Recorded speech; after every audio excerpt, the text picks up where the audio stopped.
ജോയ്സ് ടിവിയുടെ എല്ലാ പ്രേക്ഷകർക്കും യേശുക്രിസ്തുവിന്റെ മഹാനാമത്തിലുള്ള സ്നേഹവും വന്ദനവും അറിയിക്കുന്നു. എൻ്റെ പ്രിയപ്പെട്ട ദൈവമക്കളെ, നിങ്ങളൊക്കെ സന്തോഷമായിരിക്കുന്നെന്ന് വിശ്വസിക്കുന്നു. കർത്താവ് നിങ്ങളെ ഓരോരുത്തരെയും അനുഗ്രഹിക്കുമാറാകട്ടെ. ഇന്ന് നമ്മോടൊപ്പം അനുഗ്രഹിക്കപ്പെട്ടതായ ഓരോ പ്രിയ സഹോദരനാണ് കടന്നു വന്നിരിക്കുന്നത്. Wilson Lawrence from Kozhikode.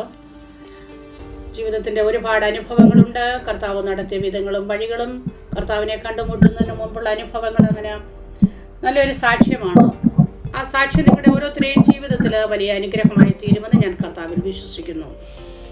ആദ്യോടന്തം നിങ്ങൾ ശ്രദ്ധയോടെ കേട്ടാൽ അത് നിങ്ങൾക്ക് അനുഗ്രഹമായി തീരും. God bless you all. ആമേൻ. ഹല്ലേലൂയ. പ്രിയ ദൈവത്തിൻ്റെ ദാസനെ ജോയ്സ് ടി വിയിലേക്ക് തൻ്റെ ജീവിതത്തിലെ അനുഭവം ഷെയർ ചെയ്യുന്നതിന് ഞങ്ങൾ ഹാർദവമായി സ്വാഗതം ചെയ്യുന്നു. ദൈവനാമത്തെ മുഖത്തുണ്ടാകട്ടെ. അനുഗ്രഹിക്കപ്പെട്ട ഈ വേളയിൽ ജോയ്സ് ടി വിയിലൂടെ ദൈവത്തിന് മുമ്പാകെ സാക്ഷ്യം നിൽപ്പാൻ ദൈവം എന്ന നല്ല അവസരത്തിനായി ഞാൻ ദൈവത്തിന് സ്തോത്രം ചെയ്യുന്നു. ദൈവമായ റേച്ചലാൻഡിയെ ഈ ജോയ്സ് ടി വിയിലൂടെ പ്രവർത്തിക്കുന്ന എല്ലാ പ്രവർത്തകരെയും ദൈവം സമൃദ്ധമായി അനുഗ്രഹിക്കട്ടെ ഞാൻ പ്രാർത്ഥിക്കുന്നു. എൻ്റെ പേര് ഞാൻ മുമ്പ് ഇവിടെ പറഞ്ഞതുപോലെ വിൽസൺ ലോറൻസ്. ഞാൻ കർണാടക സ്വദേശിയാണ്. കർണാടകയിൽ ജനിച്ചു വളർന്നു. ഇപ്പൊ കാസർഗോഡിൽ ഞാൻ താമസിക്കുന്നു. എനിക്ക് ഭാര്യയും 3 കുട്ടികളാണ് ഉള്ളത്. മൂത്തത് മോനാണ് ജോയൽ, അവൻ 9ാം ക്ലാസ്സിൽ പഠിക്കുന്നു. രണ്ടാമത് എൻ്റെ മകളാണ് എഡ്ന, അവൾ 4ാം ക്ലാസ്സിൽ പഠിക്കുന്നു. മൂന്നാമതായി ജോഷ്വ, അവന് LKG പഠിക്കുന്നു. ഇങ്ങനെ ഇതാണ് ഞങ്ങളുടെ കുടുംബം. എൻ്റെ ഭാര്യയുടെ പേര് രജനി, കൊല്ലം സ്വദേശിയാണ്. ഞാൻ ഇപ്പൊ കാസർഗോഡിലാണ് സെറ്റിൽ ആയിട്ടുള്ളത്. സിയോൻ പെന്തിക്കോസ് ടൗൺ ചർച്ചിൽ ഞാനിവിടെ കർത്തദാസനിലൂടെ ദൈവത്തിലായിരിക്കുന്നു. അതിനോട് ഞാൻ ദൈവത്തിന് സ്തോത്രം ചെയ്യാണ്. ഞാൻ പറഞ്ഞല്ലോ, ഞാൻ കർണാടകയിലാണ് ജനിച്ചതെന്ന്. കർണാടകയിലെ ചിക്മംഗ്ലൂർ ജില്ലയിലെ നരസിംഹരാജപുര താലൂക്ക്, അല്ലെങ്കിൽ നരസിംഹരാജപുര അല്ലെങ്കിൽ എന്നാർപുര എന്ന് വിളിക്കുന്ന ആ ഒരു സ്ഥലത്താണ് എൻ്റെ ജനനം. എൻ്റെ മാതാപിതാക്കള് അവര് കേരളത്തിൽ നിന്ന് വന്ന് അവിടെ കുടിയേറി താമസിക്കുന്നതാണ്. അവർ ചെറിയ പ്രായത്തിൽ അവരുടെ പപ്പയുടെ കാലത്തുള്ള ഒത്തിരി പഴക്കമുള്ള ആൾക്കാരാണ് അവർ. അങ്ങനെ അവരും അവിടെ ജനിച്ചു, അവിടെ തന്നെ വളർന്നവരാണ്. അപ്പൊ ഞങ്ങളുടെ ജീവിതം അങ്ങനെ. അതുകൊണ്ട് എനിക്ക് കന്നഡയിൽ മലയാളത്തിൽ സംസാരിക്കുമ്പോൾ ചെറിയൊരു ഗ്രാമർ വ്യത്യാസമുണ്ട്. പക്ഷെ ദൈവമക്കളോട് ഞാൻ അഭ്യർത്ഥിക്കുന്നു, ദൈവം നമ്മളെ സഹായിക്കും. സ്തോത്രം ചെയ്യുന്നു.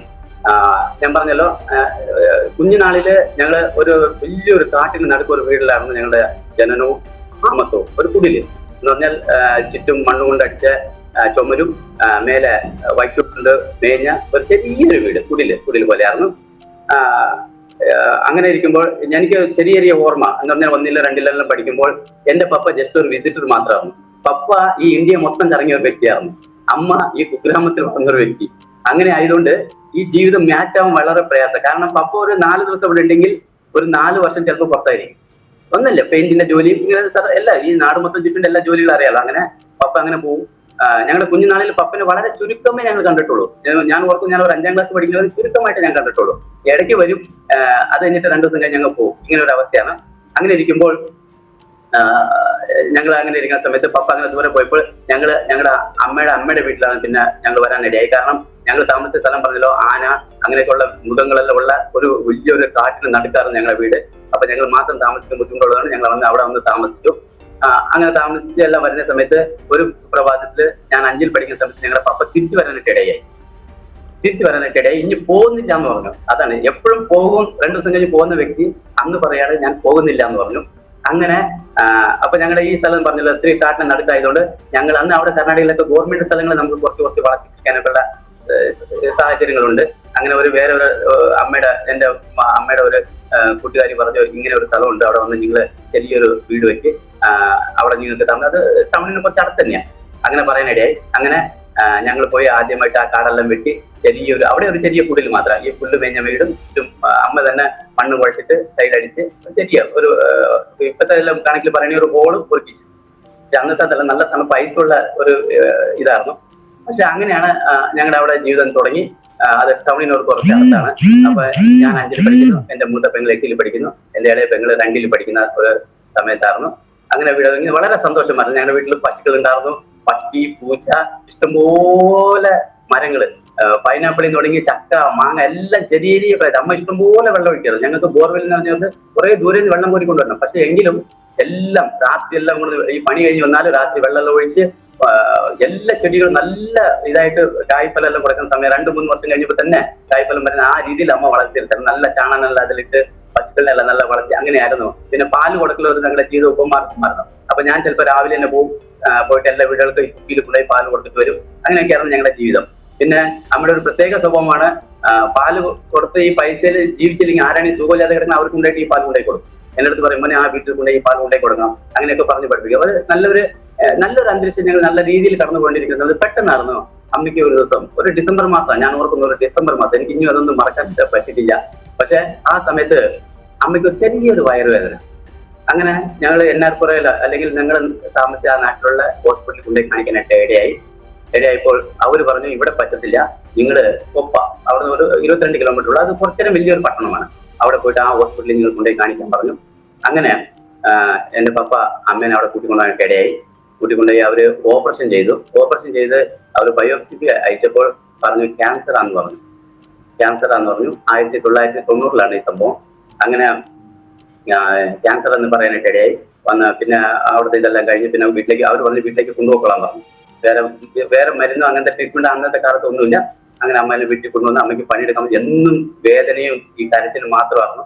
അങ്ങനെ ഇരിക്കുന്ന പ്രഭാതത്ത് അങ്ങനെയായി. ഒരു ദിവസം എന്റെ ഒരു ജീവിതത്തിലെ ഒരു അനുഭവം ഞാൻ ഈ ഹോസ്പിറ്റൽ കാര്യമായിട്ട് ബന്ധപ്പെട്ടപ്പോൾ എനിക്ക് ഓർമ്മ വരുന്നു. എന്റെ കുഞ്ഞുനാളിൽ നടന്ന ഒരു സംഭവമാണ്.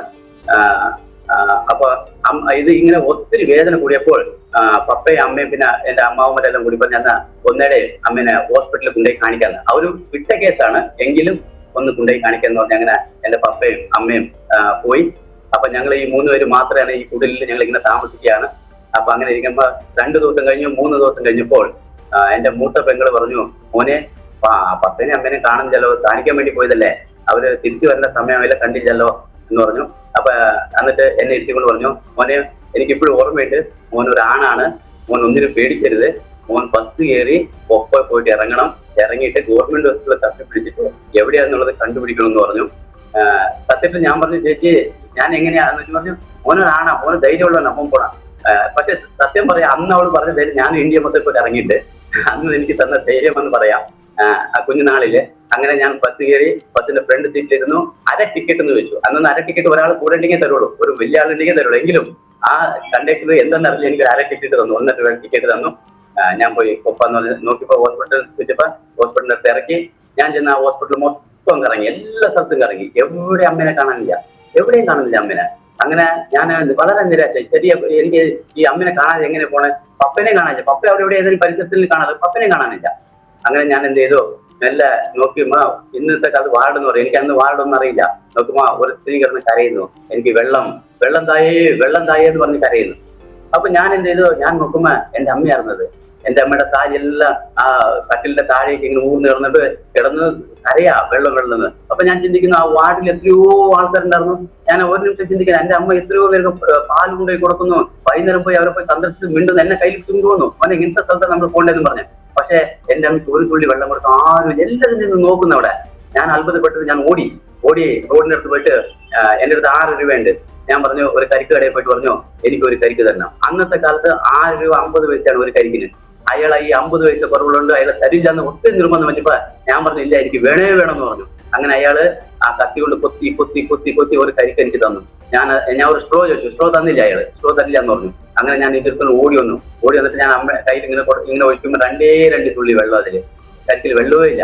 അപ്പൊ അമ്മ അത് കണ്ടേ, അമ്മ ഇത് 2 തുള്ളി ഇങ്ങനെ കൊടുക്കാൻ പോയി പറഞ്ഞു, വേണ്ടമ്മ എന്റെ നടുവിൽ ഇരുന്ന് തടകാൻ പറഞ്ഞു. അപ്പൊ ഞാൻ നോക്കുമ്പോ ഇത് കഴിഞ്ഞില്ല. ഞാൻ എന്ത് ചെയ്തു, അമ്മയ്ക്ക് ഛർദ്ദിക്കാൻ വെച്ച് ആ പാത്രം എടുത്തുകൊണ്ട് ഓടിയിട്ട് കുടിക്കുന്ന വെള്ളത്തിൽ ടാങ്കാന്ന് തോന്നുന്നു, അതിൽ പോയി മുക്കി. അവിടെ സെക്യൂരിറ്റി എല്ലാം ഓടിച്ച് ഞാൻ എടുത്ത് ഓടി വന്ന്, പിന്നെ എന്നെ കണ്ടില്ല അവര്. ഞാൻ ഓടി ഹോസ്പിറ്റലിൽ വന്ന് നമ്മുടെ മുതലെല്ലാം ഇട്ട് കൊടുത്തു. പിന്നെ അത് കഴിഞ്ഞ് പപ്പ എവിടെ പുറത്തു പോയ കാരണം പപ്പ വന്നു. പിന്നെ ഞങ്ങൾ ഹോസ്പിറ്റലിൽ നിന്ന് ബസ്സില് കൂട്ടിക്കൊണ്ടുവന്നു. ആ വരുന്ന പകുതി വഴി എത്തിയപ്പോൾ ഗവൺമെന്റ് ബസ്സിലെ കൊണ്ടുവന്ന് ലാസ്റ്റ് സീറ്റിൽ കിടത്തിയിട്ട് കൊണ്ടുവന്ന് പകുതി വഴി എത്തിയപ്പോൾ അമ്മയ്ക്ക് അനക്കമില്ലാതെ ഇപ്പൊ ബസ് നിർത്തിയിട്ട് കണ്ടക്ടർ പറഞ്ഞു, ഞങ്ങൾ ഡെഡ് ബോഡി ബസ്സിൽ കൊണ്ടുപോവുകയില്ല, അതുകൊണ്ട് നിങ്ങൾ ഇറങ്ങണമെന്ന്. അത് വലിയൊരു കാട്ടിന്റെ സ്ഥലത്ത് വന്നപ്പോഴാണ്, വലിയൊരു കാടുള്ള സ്ഥലത്താണ്. അപ്പൊ പപ്പ എന്ത് ചെയ്യണമെന്ന് ഇങ്ങനെ ഞാൻ പറഞ്ഞില്ല, എന്റെ അമ്മ മരിക്കാൻ സാധ്യതയില്ല എന്ന് പറഞ്ഞു. ആ കുഞ്ഞിനാലെ ഞാൻ പറഞ്ഞു, കന്നഡത്തിലാണ് ഞാൻ പറഞ്ഞ, ഒരിക്കലും എന്റെ അമ്മ മരിക്കാൻ സാധ്യതയില്ല എന്നപ്പോ അമ്മ കയ്യും വായും നനക്കാനിടയായി. അപ്പൊ അയാൾ പിന്നെ ബസ് വീട്ടിൽ കൊണ്ടുവന്നു. ഞങ്ങൾ വളരെ കഷ്ടപ്പെട്ട് ഞങ്ങൾ വീട്ടിൽ കൊണ്ടുവന്നു. പിന്നെ അമ്മ എഴുന്നേറ്റതേ ഇല്ല, ഒറ്റ കിടപ്പായി. ഏകദേശം ഒരു 2 മാസക്കാലം ഒറ്റ കിടപ്പിൽ കിടന്ന് 1990 ഏപ്രിൽ മാസം 20-ാം തീയതി 7 മണി സമയപ്പോൾ അമ്മ ഈ ലോകം വിട്ടു പോയി. ഞങ്ങൾക്ക് സത്യം പറഞ്ഞാൽ ഞങ്ങൾ അറിഞ്ഞ സ്നേഹം അമ്മയുടെ സ്നേഹം മാത്രമായിരുന്നു. വളരെ സ്നേഹമായിട്ട് ഞങ്ങൾ വളർത്തി എല്ലാം ചെയ്തു. ഒരു ബുദ്ധിമുട്ടില്ലാതെ ഞങ്ങൾ നോക്കി. സ്കൂളിൽ പോകാൻ യൂണിഫോം എല്ലാ രീതിയിലും ഞങ്ങൾ നോക്കി വളർത്തിയ ഒരു അമ്മയാണ്. അമ്മയുടെ മരണം ഞങ്ങൾ വളരെ ദുഃഖത്തിലാക്കിക്കൊണ്ട്. കാരണം പപ്പ പിന്നെ അതേമാതിരി വിസിറ്ററിന്റെ ആ രീതിയിൽ ഞങ്ങൾ അപ്പയായിപ്പോയി. പപ്പ ഞങ്ങളുടെ വീട്ടില് ഞാനും എന്റെ മൂത്ത പെങ്ങളും ഇളയ പെങ്ങളും മാത്രം. ഞങ്ങൾക്ക് അരി വെക്കാനോ കഞ്ഞി വെക്കാനോ ഒന്നിനും ഒരു വിധത്തിലും ഒരു സാഹചര്യം ഇല്ലാത്ത സമയത്ത് ഞങ്ങളുടെ അടുത്തുണ്ടാകുന്ന ഒരു കോൺവെന്റിലേക്ക് അമ്മയുടെ അമ്മ പോയി പറഞ്ഞ് എന്റെ മൂത്ത പെങ്ങൾ അവിടെ കൊണ്ട് ചേർക്കാനൊക്കെ ഇടയായി. അപ്പൊ അവര് പറഞ്ഞ ചെറിയ ജോലി ചെയ്ത് അവൾ ഇവിടെ നിന്ന് പഠിച്ചിട്ട് കുഴപ്പമില്ല, ഒരു വലിയൊരു പെങ്കൊച്ചല്ലേ, അവിടെ അങ്ങനെ തനിച്ച് വീട്ടിലിരിക്കുന്നത് നല്ലതല്ല എന്ന് പറഞ്ഞ് അവരെ ചേർക്കാനിടയായി. പക്ഷേ അവരെ ചേർക്കാനിടയായപ്പോൾ അവർ വിചാരിച്ചു പപ്പ ഞങ്ങളെ നോക്കുമെന്ന് വിചാരിച്ച് അവർ വിചാരിച്ചു ശരി അങ്ങനെ ആയിക്കോട്ടെ എന്ന് പറഞ്ഞു. പക്ഷെ ഞങ്ങളുടെ ജീവിതം വളരെ ബുദ്ധിമുട്ടുള്ള ഒരു ജീവിതമായി മാറി. ഞങ്ങൾക്ക് ആഹാരം കഴിക്കാനില്ല, കറക്റ്റായിട്ട് അരിയില്ല, ഇങ്ങനെ എല്ലാം ഇരിക്കുന്ന ഒരു സന്ദർഭത്തില് ഞങ്ങളുടെ വീടിന്റെ അടുത്തുള്ള ഒരു ഹിന്ദു ഫാമിലി ഉണ്ട്. അവർ ഞങ്ങൾക്ക് തന്ന ഒരു ജോഡി ഡ്രസ്സ്. ഈ ഡ്രസ്സാണ് ഞങ്ങൾ 4 വർഷം പഠിച്ചു. ആ ഡ്രസ്സിൽ ഞാനും എന്റെ ഇളയ പെങ്ങളും. ഞാൻ ഈ പച്ചക്കറി കടയിൽ അവിടെ എല്ലാം പോയി നിൽക്കുമ്പോൾ അവരുടെ ഉന്തും തള്ളെല്ലാം കിട്ടി 1 രൂപ 2 രൂപ തരും. അതിൽ ഞങ്ങൾ കുറച്ച് അരി മേടിക്കും, ഇങ്ങനെ കഴിക്കും. ഇങ്ങനെ ഞങ്ങൾ ജീവിച്ച് സ്കൂളിൽ പോകും. ഇങ്ങനെ ജീവിച്ചുകൊണ്ടിരിക്കുന്ന സമയത്താണ് ഞാൻ പറഞ്ഞല്ലോ ഈ കോൺവെന്റില് എന്റെ മൂത്ത പെങ്ങളായിരിക്കുന്ന കോൺവെന്റില് അവിടേക്ക് 2 കന്യാസ്ത്രീമാര് ട്രാൻസ്ഫർ ആയി പുതിയതായിട്ട് കടന്നു വന്നു. ഒന്ന് മേരി മദർ എന്ന് പറഞ്ഞ മദറും ഒന്ന് സിസ്റ്റർ ലില്ലി തോമസ് എന്ന് പറഞ്ഞ ഒരു സിസ്റ്ററും അവിടേക്ക് വരാനായിട്ട് ഇടയായി. അപ്പൊ അങ്ങനെ വരുമ്പോൾ അവർ ഒരു ദിവസം പറഞ്ഞു, എന്റെ ചേച്ചിയുടെ അടുത്ത് പറഞ്ഞു, നമുക്ക് നിങ്ങളുടെ വീട്ടിലൊന്ന് പോയി കണ്ടാൽ എങ്ങനെയുണ്ടെന്ന്. അപ്പൊ എന്നാ ശരി എന്ന് പറഞ്ഞാൽ അവളെ കൂട്ടിക്കൊണ്ട് ഇവിടെ വന്നു. വരുമ്പോ ഞങ്ങളുടെ നിക്കറെല്ലാം കീറിയ നിക്കറും ഉടുപ്പൊന്നും ഇല്ലാതെ ഞങ്ങൾ ഇങ്ങനെ നിൽക്കാണ്. അപ്പൊ ആ മദറിന് ഭയങ്കര സങ്കടമായി. ലില്ലി സിസ്റ്ററിന് ഭയങ്കര സങ്കടമായി. അവർ പറഞ്ഞു, മക്കളെ നിങ്ങള് 3 നേരം അവിടെ വന്ന് ഭക്ഷണം കഴിക്കുക. അന്നത്തെ കാലത്ത് സിസ്റ്റർമാർക്ക് വളരെ ബുദ്ധിമുട്ടുള്ള കാലങ്ങളാണ്. അവർക്ക് ഇവിടുന്ന് ഹെഡിന്ന് കൊടുക്കാൻ ചെറിയ പൈസയിൽ അവരുടെ ഇതുപോലും കഴിഞ്ഞു. കാരണം അവർക്ക് കൃഷി സ്ഥലമെല്ലാം ഇഷ്ടമുണ്ട്, പക്ഷെ ഒന്നും കായ്ഫലമായിട്ടില്ല ആ സമയത്ത്. അപ്പൊ അങ്ങനെയുള്ള സന്ദർഭം. പക്ഷെ അവർ പറഞ്ഞു നിങ്ങൾ 3 നേരം അവിടെ വന്ന് ഭക്ഷണം കഴിക്കും. പക്ഷെ ഞങ്ങൾക്ക് പോകാൻ നാണക്കേട്, ഞങ്ങളുടെ ഡ്രസ്സ് ഞങ്ങൾ ഇതെല്ലാം കാണാൻ ഞങ്ങൾക്ക് വളരെ ബുദ്ധിമുട്ടുള്ള കാര്യമാണ്. എങ്കിലും അങ്ങനെ ഞങ്ങൾ കഴിഞ്ഞുകൊണ്ടിരിക്കുന്ന സമയത്ത് ഞങ്ങളെ 2-3 ദിവസം കാണാത്തപ്പോൾ ഈ സിസ്റ്റർ ലില്ലി തോമസ് എന്റെ മൂത്ത പെങ്ങളെ വിളിച്ച് രാത്രി 12 മണി 10 മണിക്ക് വലിയ ടോർച്ചും വെച്ച് വരുമ്പോ ഞങ്ങൾ രണ്ടുപേരും തളർന്നാ വീട്ടിൽ കിടക്കാൻ. അതിങ്ങനെ ലോക്കൊന്നുമില്ല. ഞാൻ പറഞ്ഞില്ല, പാമ്പും ഇതെല്ലാം ഉള്ള സ്ഥലങ്ങളാണെങ്കിലും ഒന്നുമില്ല ഞങ്ങളുടെ വീട്ടിൽ, അതും കൂടില്ല. അപ്പൊ ഇവർ വന്ന് എനിക്കിപ്പോഴും ഓർമ്മയുണ്ട്. ലില്ലി സിസ്റ്റർ മടിയിലിരുത്തി ചോറ് വായിച്ചെന്ന്. എനിക്ക് തൈരെല്ലാം ഇഷ്ടം എന്ന് പറയുമ്പോൾ അതെല്ലാം കുളിപ്പിച്ച് തിന്ന് എല്ലാം മുഖമെല്ലാം തുടച്ച് അവർ എന്നെ പോണത് എനിക്കിപ്പോഴും ഓർമ്മയുണ്ട്. കഴിഞ്ഞ 2024 ജനുവരി മാസം 2-ാം തീയതി അവർ ഈ ലോകത്ത് വിട്ടുപോയി. ഞാൻ പോയി കാണാൻ പോയിരുന്നു. അവരെ ഡേറ്റ് ഓഫ് ബർത്ത് അവർ ജനിച്ചത് ജനുവരി 4-നായിരുന്നു. അന്നായിരുന്നു അവർ അടക്കി. ഞാനപ്പോ കൊല്ലത്തായിരുന്നു. എനിക്ക് അത് കേട്ടപ്പോൾ ഞാൻ ഓടിച്ചു. ഒത്തിരി എന്നെ സഹായിച്ച ഒരു സിസ്റ്ററാണ് ഞാൻ. അങ്ങനെ ആ സിസ്റ്റർമാര് പിന്നെ അവരൊരു തീരുമാനത്തിലെത്തി ഞങ്ങൾ പഠിക്കണം. ഈ എന്തെല്ലാം വന്നാൽ ഞങ്ങൾ പഠിപ്പ് വിടുന്നില്ല. അത് ഞങ്ങളുടെ അമ്മ പഠിപ്പിച്ച ഒരു വലിയൊരു പാഠമാണ്. മോനെ പഠിക്കണം, മോളെ പഠിക്കണം. അങ്ങനെ ഞങ്ങൾ പഠിത്തത്തിൽ വാങ്ങി എത്രയെല്ലാം കഷ്ടപ്പെട്ട് പട്ടിണി കിടന്നാൽ ഞങ്ങൾ പഠിത്തം വിട്ടിട്ടില്ല. അങ്ങനെ ഈ 4 വർഷക്കാലം ഈ അമ്മ മരിച്ചതിന് ശേഷം 4 വർഷക്കാലം ഞാൻ ചെറിയ കൂലിപ്പണി ഇതെല്ലാം ചെയ്ത് എന്റെ ഇളയ പെങ്ങളെ പഠിപ്പിച്ചു. ഇത് കണ്ടപ്പോൾ അവർക്ക് വളരെ സന്തോഷമായി. അവരെന്ത് ചെയ്തു, ഇടുവള്ളി എന്ന് പറഞ്ഞ ഒരു സ്ഥലമുണ്ട്, സാഗര ഇടുവള്ളി, ശിവമോഗ ജില്ലയിലുള്ളതാണ്. അവിടെ ഒരു വലിയൊരു ഹോസ്റ്റൽ ഉണ്ട്, അച്ഛന്മാരുടെ വലിയൊരു ഹോസ്റ്റൽ. ഒത്തിരി പിള്ളേര്, അനാഥ പിള്ളേരും അല്ലാത്തുള്ളവരും ഒത്തിരി പേര് പഠിക്കുന്ന ഒരു ഹോസ്റ്റലാണ്. അങ്ങനെ എന്റെ ഇളയ പെങ്ങളെ എന്റെ അടുത്ത് ഇരുന്നിട്ട് എനിക്ക് അവളെ വിട്ടു പിരിയാൻ ഒരു ഇതില്ല. എങ്കിലും മദറെല്ലാം ഇരുന്ന് പറഞ്ഞു, മോനെ അവൾക്ക് നല്ല ഭാവിയുള്ളതാണ്, പിന്നെ അതെല്ലാം അവൾ ഇനിയൊക്കെ വലിയതൊക്കെ ആവും. അപ്പൊ നീ ഒരു കാര്യം ചെയ്യണം, അവൾ അങ്ങനെ പോയി പഠിക്കട്ടെ, അത് കഴിഞ്ഞിട്ട് നിങ്ങൾക്ക് ഒരുമിച്ച് പിന്നെ കൂടാലോ, ഇപ്പൊ അവൾ അവിടെ പോയി പഠിക്കട്ടെ എന്നെല്ലാം പറഞ്ഞു. അങ്ങനെ അവളെ അവിടെ ഹോസ്റ്റലിൽ കൊണ്ടുപോയി വിട്ടു. പിന്നെ ഇതേമാതിരി പറഞ്ഞ മതി, പപ്പ ചിലപ്പോൾ ഇടയ്ക്ക് ഒന്ന് വരും, 2 ദിവസം കാണും, പിന്നെ പോവും. ഇങ്ങനെ ഒരു അവസ്ഥയിലായിരുന്നു. അങ്ങനെ ഇത് കന്യാസിമാർ പിന്നെ തീരുമാനിച്ചു, ഷിമോഗ എന്ന് പറഞ്ഞ സ്ഥലത്ത് അച്ഛന്മാരുടെ ഒരു ITI ഉണ്ട്, അതില് മെക്കാനിക്കലായിട്ട് ഇവനെ ചേർക്കാനുള്ള ആ ഐഡിയയിലേക്ക് കടന്നു വന്നു. അങ്ങനെ അവരെന്നെ കൊണ്ടിട്ട് ITI ചേർക്കാനൊക്കെ ഇടയായി. അപ്പൊ ഞാൻ അവിടെ പഠിക്കുന്ന വളരെ മിടുക്കനായി പഠിക്കും. വളരെ മിടുക്കൻ എന്ന് പറഞ്ഞാൽ നല്ല രീതിയിൽ തന്നെ അവിടെ എഞ്ചിനെല്ലാം ഞാൻ ഈസി ആയിട്ട് സ്റ്റാർട്ട് ചെയ്ത് നല്ല രീതിയിൽ ഞാൻ പഠിച്ചെല്ലാം വന്നു. എല്ലാവർക്കും പ്രിയങ്കരനാണ്. കാരണം എന്താണെന്ന് പറഞ്ഞാൽ ഞാൻ ഏറ്റവും പ്രായം കുറഞ്ഞ ഒരു വ്യക്തിയും മാത്രമല്ല എല്ലാവർക്കും ഇഷ്ടമായിരുന്നു എന്നോട്, അച്ഛന്മാർക്ക് ഇഷ്ടം. കാരണം ഞാൻ അവിടെ അൾട്രാബൈറ്റ് നിന്നവനാണ്. ഈ ഹോസ്റ്റൽ ഇതെല്ലാം ഞാനാണ് പ്രിപ്പയർ ചെയ്ത് വെക്കുന്നത്. അങ്ങനെ അച്ഛന്മാർക്ക് ഭയങ്കര ഇഷ്ടം. ബൈബിൾ വായിക്കുന്നത് ഞാനാണ്, ഓടിച്ചെന്ന് വായിക്കും. ചർച്ചിലായാലും ചാപ്പലിലായാലും എപ്പോഴും ബൈബിൾ വായിക്കുന്ന വ്യക്തി ഞാനാണ്. എല്ലാവർക്കും ഇഷ്ടം. അവർ പറയുന്നത് കന്യാസ്ത്രീകളോട് നല്ലൊരു മകനാണെന്ന് പറയുന്നത് കന്യാസ്ത്രീമാരോട്, ഈ മേരി സിസ്റ്ററോടും ലില്ലി സിസ്റ്ററോടും. അവർ ഇടയ്ക്കിടയ്ക്ക് എന്നെ വന്ന് കാണും, എനിക്ക് സോപ്പുകൾ, എനിക്ക് വേണ്ടിയുള്ള സാധനങ്ങൾ അവർ മേടിച്ചു തരും. വളരെ വളരെ നല്ല സ്നേഹത്തിൽ അങ്ങനെ കഴിഞ്ഞു പോയിക്കൊണ്ടിരിക്കുകയായിരുന്നു. അവിടെ എന്റെ പെങ്ങള് അവിടെ നല്ല രീതിയിൽ അവിടെ പഠിച്ചുകൊണ്ടിരിക്കുകയായിരുന്നു. അങ്ങനെ ഇരിക്കുന്ന ഒരു സുപ്രഭാതത്തിൽ ഞങ്ങളുടെ ITI 1.5 വർഷത്തെ ITI പൂർത്തീകരിക്കുന്ന സമയത്ത് ഞങ്ങൾക്ക് സർട്ടിഫിക്കറ്റ് കൊടുക്കുന്ന ആ സമയമായപ്പോൾ എന്റെ ഒരു കൂട്ടുകാരൻ പറഞ്ഞു, ഒരു ചെറിയ ഒരു കൂട്ടുകാരൻ വന്നിട്ട് വളരെ സ്നേഹത്തോടെ എന്നോട് പറഞ്ഞ, നമുക്ക് ഈ സർട്ടിഫിക്കറ്റ് കൊടുക്കുന്നത് കല്യാണങ്ങൾ ഇങ്ങനെയൊക്കെ വലിയ സന്തോഷമുള്ള ഒരു കാര്യമല്ലേ? ഞാൻ പറഞ്ഞു അതെ, സന്തോഷമുള്ളതേ. അപ്പൊ ആ സമയത്താണ് ഈ ബിയർ അല്ലെങ്കിൽ ഈ മദ്യം ലേശമൊക്കെ കഴിക്കുമ്പോൾ അത് ആ സന്തോഷം ഇരട്ടിയാവും. അപ്പൊ ഞാൻ പറഞ്ഞു അതിന് എന്ത് ചെയ്യണം? അപ്പൊ പറഞ്ഞു നമുക്ക് ഈ പ്രാവശ്യത്തെ ഇതില് നമ്മൾ അങ്ങനെ ഒന്ന് തുടങ്ങാം, വളരെ ഇതായിരിക്കും, ആരും അറിയില്ല എന്ന് പറഞ്ഞു. അങ്ങനെ ഈ കന്യാസ്ത്രീമാർ തന്ന 1 രൂപ 2 രൂപയുടെ തുട്ടുകളെല്ലാം കൂട്ടി അവന്റെ കയ്യിൽ കൊടുത്ത് അങ്ങനെ ആദ്യമായി ആ ഒരു സ്നേഹിതന്റെ വാക്ക് കേട്ട് ഞാൻ ഓർക്കുന്നു, 91 സംഗീതത്തിൽ എഴുതിയിരിക്കുന്നു, വേട്ടക്കാരന്റെ കെണി, പിശാച് ഒരുക്കുന്നവരുടെ കെണി, ഒരു മനുഷ്യന്റെ ജീവിതത്തിൽ പിശാച് ഒരുക്കുന്നവരുടെ കെണി. അപ്പോ ഞാൻ ചിന്തിച്ചു, ഒരു ചെറിയൊരു തുടക്കം, ഒന്നും വലിയ തുടക്കത്തിൽ നിന്നല്ല എല്ലാവരും വീഴുന്നത്, പക്ഷെ ഒരു ചെറിയൊരു തുടക്കം. ആ സഹോദരൻ പറഞ്ഞ ഒരു വാക്ക്, മദ്യപാനം നല്ലതാ, ഇത് നല്ലത്, നമുക്ക് സന്തോഷം ഉണ്ടാക്കും എന്ന് പറഞ്ഞ ഒരു വാക്ക്. അത് കഴിഞ്ഞ് ഞങ്ങളുടെ സർട്ടിഫിക്കറ്റ് കൊടുക്കുന്ന സമയത്ത് ഞാനത് മദ്യപിക്കാൻ ഇടയായി. അത് സത്യം പറഞ്ഞ അച്ഛന് വരെ മനസ്സിലായി, എനിക്കിത് എന്താണെന്നറിയില്ല, അങ്ങനെ ചെയ്ത മനസ്സിലായി. പക്ഷെ അത് കഴിഞ്ഞ് സർട്ടിഫിക്കറ്റ് എല്ലാം ഞാൻ പോയി ഒരു ഷോറൂമിൽ പോയിട്ട് ഞാൻ മെക്കാനിക്കായിട്ട് ജോലിക്ക് കയറിയപ്പോൾ അവർക്കും ഭയങ്കര ഇഷ്ടമാണ്. ഞാൻ ഏറ്റവും ചെറിയവനാണെങ്കിലും എനിക്ക് 3 മാസത്തിൽ തന്നെ ഹെഡ് മെക്കാനിക്കിനുള്ള ആ ലേബൽ വരെ തന്ന്, എനിക്ക് ടൂൾസ് എല്ലാം തന്ന്, ശമ്പളം എല്ലാം കൂട്ടി തന്ന് വളരെ നല്ല രീതിയിൽ ഞാൻ കടന്നു പോയിരിക്കുന്ന സമയമായിരുന്നു. അപ്പോൾ അവിടെ ഞാനൊരു റൂമിലാണ് താമസിച്ചുകൊണ്ടിരുന്നത്. ആ റൂമിന്റെ അടുത്തുള്ള ചില കൂട്ടുകാർ ചെറിയതായിട്ടൊക്കെ മദ്യപിക്കായിരുന്നു. അവർ പറയുന്നത് ഇതൊന്നും കുഴപ്പമില്ല, പിന്നെ ഞാൻ കാത്തലിക് ബാക്ക്ഗ്രൗണ്ടിൽ വളർന്നതായത് ഇതൊന്നും വലിയ വിശേഷതയുള്ള ഒരു കാര്യമല്ല, അത് ഒരു നോർമലാ. ഒരു ഭവനത്തിൽ ഇപ്പൊ ക്രിസ്മസ് വരുമ്പോഴോ ന്യൂ ഇയർ വരുമ്പോഴോ അതൊന്നും ഒരു വിഷയമുള്ളതല്ല. ഞാനും ഞങ്ങളുടെ പപ്പയും ഇതൊക്കെ ഇങ്ങനെ പോയിട്ടുള്ള കാര്യങ്ങൾ എനിക്കറിയാം. അപ്പൊ ഞാനിങ്ങനെ അതൊന്നും വലിയൊരു ദോഷമുള്ള ഒരു കാര്യമല്ല. ഇതൊക്കെ നമുക്ക് എപ്പോഴും തിരിച്ചു വരാം, എന്ന് വേണമെങ്കിൽ തിരിച്ചു വരാം, എപ്പോ വേണമെങ്കിൽ നമുക്ക് ഇത് അല്ലെ. ആനയും ചിരിക്കണമെങ്കിൽ പോയിട്ട് പഴം എടുത്തിട്ട് ആ വലിയ കുഴിയിൽ കിടക്കുമ്പോൾ പിന്നെ അത് ഒരിക്കലും തിരിച്ചു വരാൻ പറ്റത്തില്ല. ഞാനും അങ്ങനെ വിചാരിച്ച് ഇതെല്ലാം തുടങ്ങി. പക്ഷേ എന്റെ ജീവിതത്തിൽ അത് അടിമയാക്കി കളഞ്ഞു. കാരണം ഞാൻ അത് കഴിഞ്ഞ് എന്റെ നാട്ടിൽ പോയപ്പോൾ അവിടെ ഈ ചെറിയ ചന്ദനത്തിന്റെ കള്ളക്കടത്ത് ഇതെല്ലാം നടക്കുന്ന സമയങ്ങളായിരുന്നു. പക്ഷെ എങ്ങനെയോ ഞാൻ അതിലും പെട്ടുപോയി. മാത്രമല്ല ഈ മദ്യപിക്കാനെല്ലാം പൈസയ്ക്ക് വേണ്ടി അതിന്റെ ഇനി കൂടുതലായിട്ട് ചെയ്യാൻ തുടങ്ങി. ചെയ്യുന്നെല്ലാം വരെ പിന്നെ പോലീസ് കേസുകളും വഴക്കും പ്രശ്നവും എന്റെ കണക്കില് ആ ഗ്രാമത്തില് തന്നെ വലിയൊരു പ്രശ്നക്കാരനായി മാറി.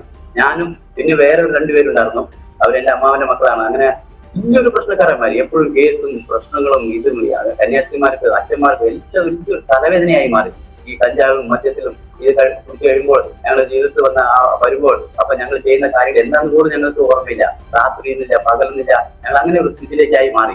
അങ്ങനെ ഇരിക്കുമ്പോ 2004 സമയത്ത് ഞങ്ങളുടെ നാട്ടിലൊരു ചെറിയൊരു പ്രശ്നമൊക്കെ ആയി. അങ്ങനെ ഇരിക്കുമ്പോ എന്റെ കൊല്ലത്ത്, ഞാൻ പറഞ്ഞ എന്റെ പപ്പയുടെ സ്ഥലം കൊല്ലമാണ്. അപ്പൊ അവിടെ പപ്പയുടെ അനിയന്റെ ഭാര്യയും അവര് കർണാടകയിലേക്ക് വരാനായിട്ട് റെഡിയായിട്ട് ഇപ്പൊ അവര് പറഞ്ഞു നിന്നെ ഞങ്ങൾ അങ്ങോട്ട് കൂട്ടിക്കൊണ്ടുപോകാൻ പറഞ്ഞു. അപ്പൊ ചെറിയൊരു പ്രശ്നമായി നിൽക്കുന്ന സമയം. അപ്പൊ ഞാൻ കരുതിയേ എന്നാ ശരി, അങ്ങ് കൊല്ലത്തേക്ക് ഒന്ന് പോയി നോക്കാം. ഞാൻ ആദ്യമായിട്ട് കേരളം കാണുന്നത്, ആ കേരളത്തിലൊന്നും ഞാൻ പോയിട്ടില്ല. ആദ്യമായി അങ്ങനെ ഞാൻ കൊല്ലത്തേക്ക് കൂട്ടിക്കൊണ്ടാനായിട്ട് ഇടയായി. ഇവിടെ ഞാൻ പറഞ്ഞു ഞങ്ങളുടെ കൂടെ ഉണ്ടായിരുന്നവര് അവര് കേസുകളും വഴക്കുകളായിട്ട് ഇങ്ങനെ നടന്നുകൊണ്ടിരിക്കുന്ന സമയമായിരുന്നു. അത് വേറെ ആയിരുന്നു, എന്റെ അമ്മാവന്റെ മക്കൾ തന്നെയായിരുന്നു. അവർ കേസും വഴക്കായിട്ട് ഇങ്ങനെ നടന്നുകൊണ്ടിരിക്കുന്ന സമയം അവനൊക്കെ പോലീസ് പിടിച്ച് അവര് ജയിലിൽ പോകാനിടയായി. ഞാൻ അങ്ങനെ കൊല്ലത്ത് പോകാനായിട്ട് ഇടയായി. 1.5 വർഷക്കാലം ഞാൻ കൊല്ലത്തുണ്ടായിരുന്നു. ആ കൊല്ലത്തുണ്ടാവുന്ന സമയത്ത് ആണ് കല്ലുവാതിക്കൽ മദ്യദുരന്തം നടക്കുന്നത്.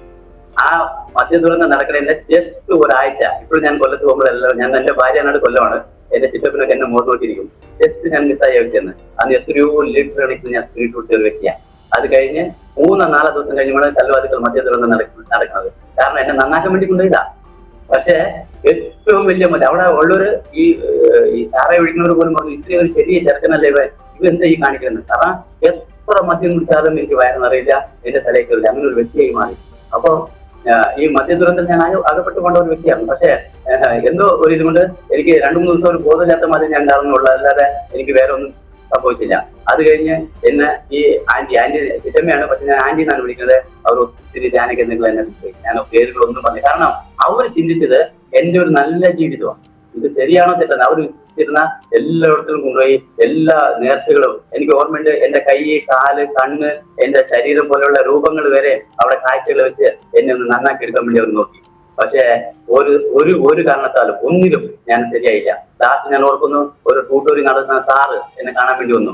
അയാൾ എന്റെ അവസ്ഥ കണ്ടപ്പോ പറഞ്ഞു, ഈ സഹോദരനെ ഞാന് തിരുവനന്തപുരത്ത് ഒരു ധ്യാനം നടക്കുന്നത് ഞാൻ അവിടെ കൂട്ടിക്കൊണ്ടുപോയിട്ട് നോക്കട്ടെ, നിശ്ചയമായും ഇവനൊരു ഈ ജീവിതത്തിൽ നിന്ന് മടങ്ങി വരും എന്ന് പറഞ്ഞ് എന്നെ കൂട്ടിക്കൊണ്ടുപോയി. അവിടെ കൊണ്ട് ഒരാഴ്ച കാലം സത്യം പറഞ്ഞ അവിടെ കെട്ടിയിട്ട പോലെ എന്നെ കെട്ടിയിട്ടു. അവിടെ ഒത്തിരി അത്ഭുതങ്ങൾ അടയാളങ്ങൾ നടന്നു ജനങ്ങൾ പറഞ്ഞു. പക്ഷെ അവിടെ ആ ഒരു ആള് കൈ വെക്കുമ്പോൾ ഒത്തിരി പേര് വീണു. പക്ഷെ എന്റെ മേത്ത് കൈ വിളിച്ചിട്ടോ ഞാൻ അവിടെ നിന്ന് കറങ്ങാറുന്നു. ഒന്നും സംഭവിച്ചില്ല. അങ്ങനെ ആ സാറ് നേരെ കൊണ്ടു കൊല്ലം റെയിൽവേ സ്റ്റേഷനിൽ വന്ന് വിളിച്ചിട്ട് പറഞ്ഞു, നീ എവിടെയാണെങ്കിലും പൊക്കോന്ന് പറഞ്ഞ് എനിക്ക് വണ്ടിക്കൂലി തന്നിട്ട് കയറ്റി അങ്ങ് വിട്ടു. അങ്ങനെ ഞാൻ കർണാടകയിൽ വരുന്ന സമയത്ത് ഞാൻ പറഞ്ഞല്ലോ, ഞങ്ങളുടെ നാട്ടിൽ ഏറ്റവും തലവേദനയായിരുന്ന ഞാനും പിന്നെ വേറെ രണ്ടുപേരും എന്ന് പറഞ്ഞാൽ എന്റെ അമ്മാവന്റെ മക്കൾ തന്നെയാണ്. ഞാൻ വരുന്ന സമയത്ത് ഞാൻ വരുമ്പോൾ തന്നെ ചാറായിക്കടയിൽ കയറിയിട്ടേ വരുള്ളൂ. അങ്ങനെ ഒരു വ്യക്തി, അല്ലാതെ ടൂറുണ്ടോ കഞ്ഞി കുട്ടി അങ്ങനൊന്നല്ല. അങ്ങനെ വരുമ്പോൾ ആ ചാറായി കടക്കാരൻ പറഞ്ഞൊരു വാക്ക് ഞാൻ ഇന്ന് സത്യം, എന്റെ ഒരു കൂട്ടുകാരനാണ്, മുസ്ലിം സഹോദരനാണ്. അവൻ പറഞ്ഞത്, നിന്റെ കൂടെ ഉണ്ടായിരുന്ന ഒരാള് അയാള് ജയിലിൽ നൽകിയ പിന്നെ മദ്യപിക്കാറില്ല. ഞാൻ ചോദിച്ചു എന്താ പറ്റിയേ? അപ്പൊ പറഞ്ഞു, അയാൾ ഇപ്പൊ ഒരു കറുത്ത ബൈബിൾ പിടിച്ച് നടക്കാം. ഓ ഓ ഓ ഓ അപ്പൊ ഞാൻ പറഞ്ഞു, കുഴപ്പമില്ല, അയാൾ ഏതും പിടിച്ചാലും ഞാനിപ്പോ വന്നല്ലോ, ഞാൻ അയാളെ മാറ്റിക്കോളാന്ന് പറഞ്ഞു. മാറ്റിക്കോളാന്ന് പറഞ്ഞതല്ല, ഞാൻ ആ ചാറായി കടയിൽ നിന്ന് പുറത്തിറങ്ങുമ്പോൾ ഈ പറഞ്ഞ വ്യക്തി നടന്നു വരുന്നു. അയാൾ എന്റെ അടുത്ത് ചോദിച്ചു, നീ എന്റെ സെയിം പ്രായമാണ്. അയാൾ ഇന്ന് ഈ ലോകത്തിലെ ഒരു ദേവദാസനായിട്ട് മരിച്ചുപോയി. ബാംഗ്ലൂരിൽ വെച്ച് ഒരു ആക്സിഡന്റ് മരിച്ചുപോയി കാലങ്ങൾക്ക് മുമ്പ്. എന്റെ സെയിം സഹോദരനാണ്. അപ്പൊ അവൻ പറഞ്ഞു, ഏയ് നമ്മൾ ഇത് ചെയ്യുന്നത് തെറ്റാണ്. അപ്പൊ ഞാൻ ചോദിച്ചു, നീ പെന്തിക്കോസ് ആയല്ലേ? അപ്പൊ അവൻ പറഞ്ഞു, അങ്ങനെയല്ല, പെന്തിക്കോസ് എന്ന് പറഞ്ഞ ഒരു ജാതീയ മതമല്ല, അതൊരു അനുഭവമാണ്. നമ്മൾ കർത്താവായിട്ടുള്ള ബന്ധം, നമ്മൾ പാപികളാണ്. ഞാൻ പറഞ്ഞു, നോ നോ നോ, ഇതല്ലായി. ഞാൻ പറഞ്ഞു, സാരമില്ല, ഞാൻ കത്തോലിക്കലിൽ നിന്ന് നല്ലൊരു വ്യക്തിയായിട്ട് ഞാൻ അവിടുന്ന് ഇവിടെ വരുമെന്ന് പറഞ്ഞിട്ട് ഞാൻ അവിടെ ഇറങ്ങി. അങ്ങനെ വന്നു. ഇവരുടെ വിവാഹം എന്നെ അറിയിക്കാനായിട്ട് ഇടയായി. അങ്ങനെ ഞാൻ പോയപ്പോൾ ഞാൻ ഇന്ന് ഓർക്കുന്ന ഒരു 10-30 പേര് പാസ്റ്റർമാർ നിന്ന നിരലിൽ നിന്ന് ഞാൻ അവരെ ശരിക്ക് ചീത്ത പറഞ്ഞൊരു വ്യക്തിയാണ്. പറഞ്ഞു. പിന്നെ ഞാൻ പറഞ്ഞു, നീ ഒരിക്കലും ഞാൻ ഈ നാട്ടിൽ വരെ നന്നായിട്ട് വരും എന്ന് പറഞ്ഞ് അങ്ങനെ വന്നു. അങ്ങനെ വന്ന് ഞാൻ കർണാടകയിലെ വിവിധ സ്ഥലങ്ങളിൽ ഇങ്ങനെ ജോലി ചെയ്തിരിക്കുമ്പോൾ എന്റെ മൂത്ത അളിയൻ പറഞ്ഞു, മോനെ നീ ഇങ്ങോട്ടൊന്ന് വരണമെന്ന്. അങ്ങനെ ഞാൻ ചെന്നപ്പോൾ അവര് എന്റെ അവസ്ഥകളെല്ലാം കണ്ടപ്പോൾ അവർ പറഞ്ഞു, എനിക്കൊരു മാറ്റം വരും, നീ ഒരു കാര്യം ചെയ്യണം. പിന്നെ ഞങ്ങള് അളിയൻ അറിയാവുന്ന ധ്യാന കേന്ദ്രങ്ങൾ മാനന്തവാടിയാണ്, വയനാട്ടില്, അവിടെ എല്ലാം എന്നെ കൊണ്ടുപോകാനായിട്ട് ഇടയായി. എനിക്ക് സത്യം പറഞ്ഞാൽ അളിയൻ വളരെ സ്നേഹമുള്ള ഒരു മനുഷ്യനാണ്. മദ്യപാനവോ പുകവലിയോ ഒന്നുമില്ല. അവിടുത്തെ ചർച്ചിലെ കൈക്കാരനാണ്. വളരെ സ്നേഹത്തോടെ എന്റെ പെങ്ങളെ നോക്കുന്നു. പെങ്ങളെ ഞാൻ പറഞ്ഞല്ലോ കന്യാസ്ത്രീമാരെ തന്നെ കെട്ടിച്ചതാണ്. അങ്ങനെ അളിയനെ കെട്ടിച്ച് അവര് SH ഗവൺമെന്റ് നടത്തന്നെ അവര് മാനന്തവാടി താമസിച്ചത്. ഈ SH ഗവൺമെന്റുകാരാണ് ഞങ്ങളെ പഠിപ്പിച്ചത്. അവരുടെ ഹെഡ് ഓഫീസ് അവിടെയാണ്. അങ്ങനെ ഇരിക്കുന്ന സന്ദർഭത്തില് അളിയൻ എന്നെ കണ്ട് ഈ അവസ്ഥകളെല്ലാം കണ്ടപ്പോൾ അളിയൻ ഒത്തിരി സ്ഥലങ്ങൾ കൂട്ടിക്കൊണ്ടുപോയി. അവിടെ കാട്ടില് ചില ആശ്രമങ്ങളുണ്ട്. അവിടെ എല്ലാം പോകുമ്പോൾ അവിടെ ഭൂതങ്ങൾ പുറത്താകുന്നു, ഒത്തിരി വ്യക്തികൾക്ക് മാനസാന്തരം വരുന്നു. അങ്ങനെ കൊണ്ടുപോയി. പക്ഷെ എവിടെ കൊണ്ടുപോയിട്ടും ഒത്തിരി ആൾക്കാർക്ക് സംഭവിക്കുന്നു. പക്ഷെ എനിക്ക് മാത്രം ജീവിതത്തിൽ ഒന്നും സംഭവിച്ചില്ല. അങ്ങനെ അളിയൻ കരയാനായിട്ട് ഇടയായി. അയ്യോ മോനെ, എന്റെ ജീവിതത്തിൽ ഒരു മാറ്റം വരുന്ന കരുതേ. കാരണം എന്റെ 31 വയസ്സ് കഴിഞ്ഞു പോയായിരുന്നു. ഒരു വിവാഹമോ അങ്ങനെ ചിന്തിക്കാൻ പോലും എനിക്ക് കഴിയാത്ത ഒരു അവസ്ഥയായിരുന്നു. അങ്ങനെ അളിയനും കൈവിട്ട് ഞാൻ പിന്നെ ഈ കാസർഗോഡിൽ ഞാൻ ഇങ്ങനെ ഇടയ്ക്കിടയ്ക്ക് വരാറുണ്ട്. അങ്ങനെ കാസർഗോഡ് വന്നു ഇവിടെ ചെറിയ ജോലികൾ ചെയ്തു. പിന്നെ ബാംഗ്ലൂർ പോയി. അങ്ങനെ ചെറിയ ജോലികളെല്ലാം ചെയ്ത് ഇങ്ങനെ ചെയ്തിരിക്കുന്ന സന്ദർഭത്തില് ഞാൻ ഈ കാസർഗോഡ് വരുമ്പോൾ എനിക്കൊരു പ്രിയപ്പെട്ട ഒരു കൂട്ടുകാരനുണ്ട്. അയാൾക്ക് സ്വന്തമായി ലൈബ്രറി ഉണ്ട്. അത് കാരണം എന്ന് പറഞ്ഞാൽ അത് കൂടുതൽ കന്നഡ ബുക്കുകളാണ് ഉള്ളത്. ലൈബ്രറി ഉണ്ട്. അയാള് ഇവിടുത്തെ അമ്പലങ്ങളെല്ലാം ഉദ്ഘാടനത്തിനൊക്കെ പോകുന്ന ഒരു വ്യക്തിയാണ്. ഭാര്യ ടീച്ചറാണ്. അവര് താമസിക്കുന്ന വീട്ടിൽ പോകും. അവിടെ എനിക്ക് നല്ലൊരു ബന്ധമാണ്. അപ്പൊ ഞാൻ അവർ നല്ലൊരു ബന്ധമായിട്ടുള്ളത് ഞാൻ എപ്പോ വരുമ്പോൾ അവരുടെ അടുത്ത് പോകും, വീണ്ടും അവരുടെ അടുത്ത് ഭക്ഷണം കഴിക്കും. അങ്ങനെ ഞാൻ എത്ര മദ്യപാനം എങ്ങനെയായാലും അയാൾക്ക് എന്നെ വളരെ ഇഷ്ടമാണ്. ഞാൻ അയാളുടെ പേരായിട്ട് പറയുന്നില്ല, വളരെ ഇഷ്ടമുള്ള ഒരാളാണ്. അങ്ങനെ മിണ്ടി മറിഞ്ഞിട്ട് നിൽക്കുന്ന ഒരു കാലം. അയാൾക്ക് 6 മാസം കപ്പലിൽ ജോലി, പിന്നെ 6 മാസം ഇവിടെ ഉള്ളപ്പോൾ ഞാൻ ഇടയ്ക്ക് വരും, കാണും. അങ്ങനെ ഞങ്ങൾ മിണ്ടും, പിന്നെ ഞങ്ങൾ ഭക്ഷണം കഴിക്കും, പിന്നെ ഞാൻ പോകും. ഇങ്ങനെയൊക്കെയായിരുന്നു ജീവിതം. അങ്ങനെ ഇരിക്കുന്ന ഒരു സമയത്ത് ഈ അളിയൻ പറഞ്ഞ് ഒരു അച്ഛൻ കർണാടകയിലേക്ക് ഈ കേരളത്തിൽ നിന്ന് വയനാട്ടിൽ നിന്ന് കർണാടകയിലേക്ക് ട്രാൻസ്ഫർ കിട്ടി പോകുന്ന സമയത്ത് അച്ഛന് കന്നഡ അറിയില്ല. അപ്പൊ അച്ഛൻ ഇങ്ങനെ തിരക്കി നടക്കുക, കന്നഡ മലയാളം അറിയണ ആരെങ്കിലും ഉണ്ടോ അച്ഛന്റെ കൂടെ നിൽക്കുവാനോ അങ്ങനെ അവിടുത്തെ ജോലി കാര്യങ്ങളെല്ലാം നോക്കി നടത്താന്ന് പറഞ്ഞ് അങ്ങനെ അന്വേഷിക്കുന്ന സമയത്ത് ഈ ഒരു സഹോദരൻ വന്ന് എന്റെ അളിയന്റെ പെങ്ങളെടുത്ത് പറയാനായിട്ട് ഇടയായി. ആ സമയത്ത് എന്നെ അവിടെ വിളിപ്പിച്ചിട്ട് എന്നെ അച്ഛൻ വന്ന് കണ്ടിട്ട് പറഞ്ഞു, ഞാൻ ചെറിയൊരു ശമ്പളമൊക്കെ തരും, എന്റെ കൂടെ നിന്നാൽ മതി. അപ്പൊ എന്റെ പെങ്ങളും ഞാൻ ഒരു ദിവസം കുടിക്കുന്നതിന് എത്രയോ പൈസ എനിക്ക് വേണം. പക്ഷെ എനിക്ക് അച്ഛൻ പറഞ്ഞ ശമ്പളം കേട്ടിട്ട് അത്ഭുതപ്പെട്ട് 2250 രൂപ ഒരു മാസം തരും, എനിക്ക് ഒരു ചെലവില്ല എന്ന് പറഞ്ഞു. പക്ഷെ എന്റെ ഒരു ദിവസത്തെ ചെലവിന്റെ പൈസ അത്. എങ്കിലും എന്റെ പെങ്ങളെല്ലാം കരച്ചിലും അളിയന്റെ ഇതും കേട്ടപ്പോ ഞാൻ പറഞ്ഞു, ശരി എങ്കിൽ ഞാൻ അങ്ങ് വരാന്ന് പറഞ്ഞു. അങ്ങനെ കാർക്കളയുടെ അടുത്തുള്ള ഒരു സ്ഥലം, കർണാടകയിലെ മംഗലാരം കഴിഞ്ഞ് കാർക്കളയുടെ അടുത്തുള്ള സ്ഥലത്ത് ഞാനും അച്ഛനും ജീവിതം തുടങ്ങി. പക്ഷെ അതിനെക്കുറിച്ച് ഞാൻ വിവരിക്കുന്നില്ല, കാരണം ഒരു നല്ല രീതി തന്നെ അവര് ഈ മൂത്ത പെങ്ങളെല്ലാം പറഞ്ഞു, അതെ ഒരു അഡ്രസ്, ഒരു അച്ഛന്റെ കൂടെയാണ് നിൽക്കണമെന്ന് അറിയുമ്പോൾ എനിക്കൊരു അഡ്രസ് ആവും, എനിക്കൊരു വിവാഹം നടക്കും എന്ന് പറഞ്ഞു വിട്ടു. പക്ഷെ ഞാനും ഇതെല്ലാം എന്റെ പ്രോബ്ലംസ് എല്ലാം ഞാൻ അച്ഛൻ്റെ അടുത്ത് പറഞ്ഞു, അച്ഛൻ ഇങ്ങനെയായി സംഭവം ഇതെല്ലാം ആയി. പക്ഷെ അച്ഛൻ്റെ അടുത്ത് പോയിട്ട് എനിക്കൊരു മാറ്റമില്ല, ഞാൻ കുടിക്കുന്നതും വലിക്കാതെ അച്ഛനും അറിയായിരുന്നു, ഞാനിങ്ങനെ ചെയ്തുകൊണ്ടിരുന്നു. അപ്പൊ അച്ഛൻ പറഞ്ഞു, ഇന്ന ഒരു കാര്യം ചെയ്യാം, ഇന്ന് ഞാൻ വേളാങ്കണ്ണിയിലേക്ക് വിടാൻ പോകാന്ന് പറഞ്ഞ് അച്ഛൻ പാവം ചെലവ് ചെയ്ത് പൈസ എല്ലാം തന്നെ എന്നെ അപ്പം അവിടെ പോയിട്ട് ഒരു മാറ്റം വന്നില്ല. അപ്പൊ അച്ഛൻ പറഞ്ഞു, ഇല്ലടാ നിന്റെ ജീവിതം പോയി, ഇനി ഒരിക്കലും ശരിയാവില്ല എന്ന് പറഞ്ഞു. അങ്ങനെ ഞാൻ 1.5 വർഷക്കാലത്ത് അച്ഛന്റെ കൂടെയുള്ള ജീവിതം വിട്ട് ഞാൻ വേറെ ഒരു സ്ഥലത്ത് ഒരു സൂപ്പർവൈസറായിട്ട് തോട്ടങ്ങളിൽ, റബ്ബറിന്റെ തോട്ടങ്ങളിൽ ഇങ്ങനെ ഹിന്ദിക്കാരെ വെച്ച് ജോലി ചെയ്തുകൊണ്ടിരിക്കുകയാണ്. അങ്ങനെ ഇരിക്കുമ്പോൾ എന്റെ അളിയൻ പുതിയതായിട്ട് ഒരു വീട് വെച്ചു. പുതിയതായിട്ട് ഈ പഞ്ചായത്തിൽ നിന്നെല്ലാം പൈസ ഒരു വീട് വെച്ചപ്പോൾ എന്റെ അടുത്ത് പറഞ്ഞു, മോനെ വീട്ടിലേക്ക് ഇനി ഒന്ന് വരണമെന്ന് പറഞ്ഞു. ഞാൻ പറയാം, ഒരു മനുഷ്യന്റെ ജീവിതം കാരണമാണ്. ഞാൻ പറയാം, ഒരു ചെറിയൊരു പോയിന്റാണ് മനുഷ്യന്റെ ജീവിതം നശിച്ചു പോകണമെങ്കിൽ ഒരു ചെറിയ കർത്താവിന്റെ സന്ദർശനം ഒരു വ്യക്തി മാറ്റിമാറിയാണ്. ഞാൻ ഇതെല്ലാം പറഞ്ഞു വരുമ്പോൾ അങ്ങനെ ഞാൻ കുന്താപ്പുര എന്ന സ്ഥലത്താണ് ഞാൻ ജോലി ചെയ്തിരുന്നത്. അപ്പോൾ അങ്ങനെ ആളിയെ വിളിക്കാനിടയായി. ഞാൻ അങ്ങനെ നേരെ മംഗലാപുരത്ത് നിന്ന് ഇറങ്ങി വന്നു. ഒത്തിരി മദ്യക്കുപ്പികൾ മേടിച്ച് കാസർഗോഡിലേക്ക് വന്നു. കാരണം കാസർഗോഡ് നേരിട്ട് വണ്ടിയുണ്ട്, രാവിലെ 7:15 മാനന്തവാടിയിലേക്ക് ഡയറക്റ്റ് വണ്ടിയുണ്ട്. അപ്പൊ എന്റെ ചിന്ത ഞാൻ എത്ര മദ്യം സുഖമായിട്ട് 4 മണിക്കൂർ കിടന്ന് ഉറങ്ങാം, അങ്ങനെയുള്ള ചിന്തകൾ കൊണ്ടുവന്ന് മദ്യം കൊണ്ടുവന്നപ്പോ ഇവിടെ ഉള്ള എന്റെ ഫ്രണ്ട്സിനെല്ലാം വിളിച്ചു. ഈ ഞാൻ പറഞ്ഞ വ്യക്തി ആ ലൈബ്രറി മദ്യപിക്കണമൊന്നും ചെയ്യുന്ന വ്യക്തിയല്ല, ടീച്ചറും ആ കുടുംബം അങ്ങനെയുള്ളവരല്ല. പക്ഷെ വേറെ കൂട്ടുകാരെ വിളിച്ചപ്പോൾ അവരെല്ലാം ഓരോരോ ജോലിയിൽ ഏർപ്പെട്ടിരിക്കുക. അവർ ആർക്കും പറയാം. എനിക്ക് വളരെ സന്തോഷമായി, കാരണം പറഞ്ഞാൽ ഇത് മൊത്തം ഞാൻ തന്നെ കുടിച്ചു കിടന്നു. പിറ്റേ ദിവസം രാവിലെ ഞാൻ പറഞ്ഞ ഈ ലൈബ്രറിയിലേക്ക് 1 രൂപയുടെ കോയിൻ, എന്റെ അടുത്ത് മൊബൈൽ ഫോൺ ഇല്ല, 1 രൂപയുടെ കോയിൻ ഇട്ട് വിളിച്ചു. കാരണം ഞാൻ 1 മാസം മുമ്പ് ഈ വ്യക്തിനെ വിളിച്ച് പറഞ്ഞു, എടാ എനിക്ക് കപ്പലിൽ പോകാൻ ജോലിക്ക് പോകാൻ സമയമായി, ഒരാഴ്ച ഞാൻ കാണുള്ളൂ, ഒരാഴ്ചക്കുള്ളിൽ നീ വരാണെങ്കിൽ എനിക്ക് കാണാം, അല്ലെങ്കിൽ ഞാൻ പോകുമെന്ന് പറഞ്ഞു. അപ്പൊ എനിക്ക് ഉറപ്പുണ്ട് ഈ വ്യക്തി കപ്പലിൽ ജോലിക്ക് പോയി. പക്ഷെ ടീച്ചർക്ക് എന്നോട് ഭയങ്കര കാര്യമാണ്. അപ്പൊ ഞാൻ കോയിൻ ഇട്ടിട്ട് ടീച്ചറോട് പറയാം, ടീച്ചറെ ഞാൻ കാസർഗോഡിലുണ്ട്, പക്ഷെ ടീച്ചറുടെ അടുത്ത് വരാൻ എനിക്ക് സാധിക്കില്ല, ഞാൻ വയനാട്ടിൽ പോയി ഒരു സെപ്പറാണി വരുമ്പോൾ ഇല്ലെങ്കിൽ സഹോദരൻ വരുമ്പോൾ നമുക്ക് കാണാം എന്ന് പറയുന്നത് ഒരുപാട് കോയിൻ ഇട്ടപ്പോൾ അത്ഭുതം എന്ന് പറയട്ടെ, ഈ വ്യക്തി ഫോണിടും. എടുത്ത വാക്കിൽ പറഞ്ഞതാ, എടാ നീ എവിടെയാ, ഇവിടെ അടുത്തുണ്ട്. കാരണം ലാൻഡ് ലൈനിൽ അയ്യൊക്കെ മനസ്സിലായി ലോക്കൽ കോളാണ്.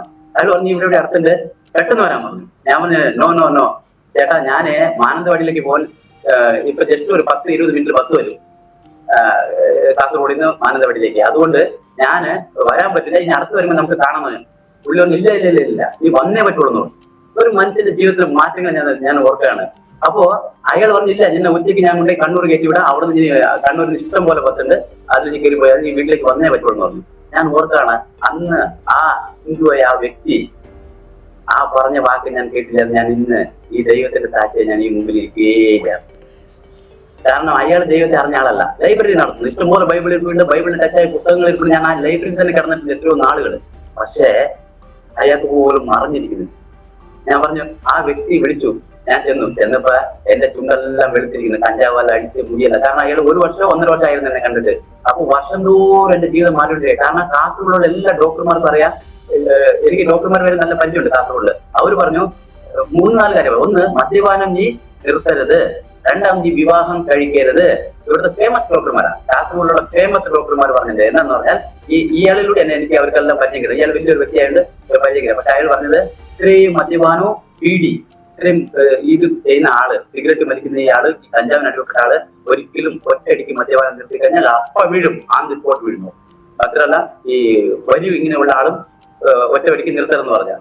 അപ്പോ ഈ അവസ്ഥ കണ്ടപ്പോൾ അയാൾ എന്റെ അടുത്ത് പറഞ്ഞു,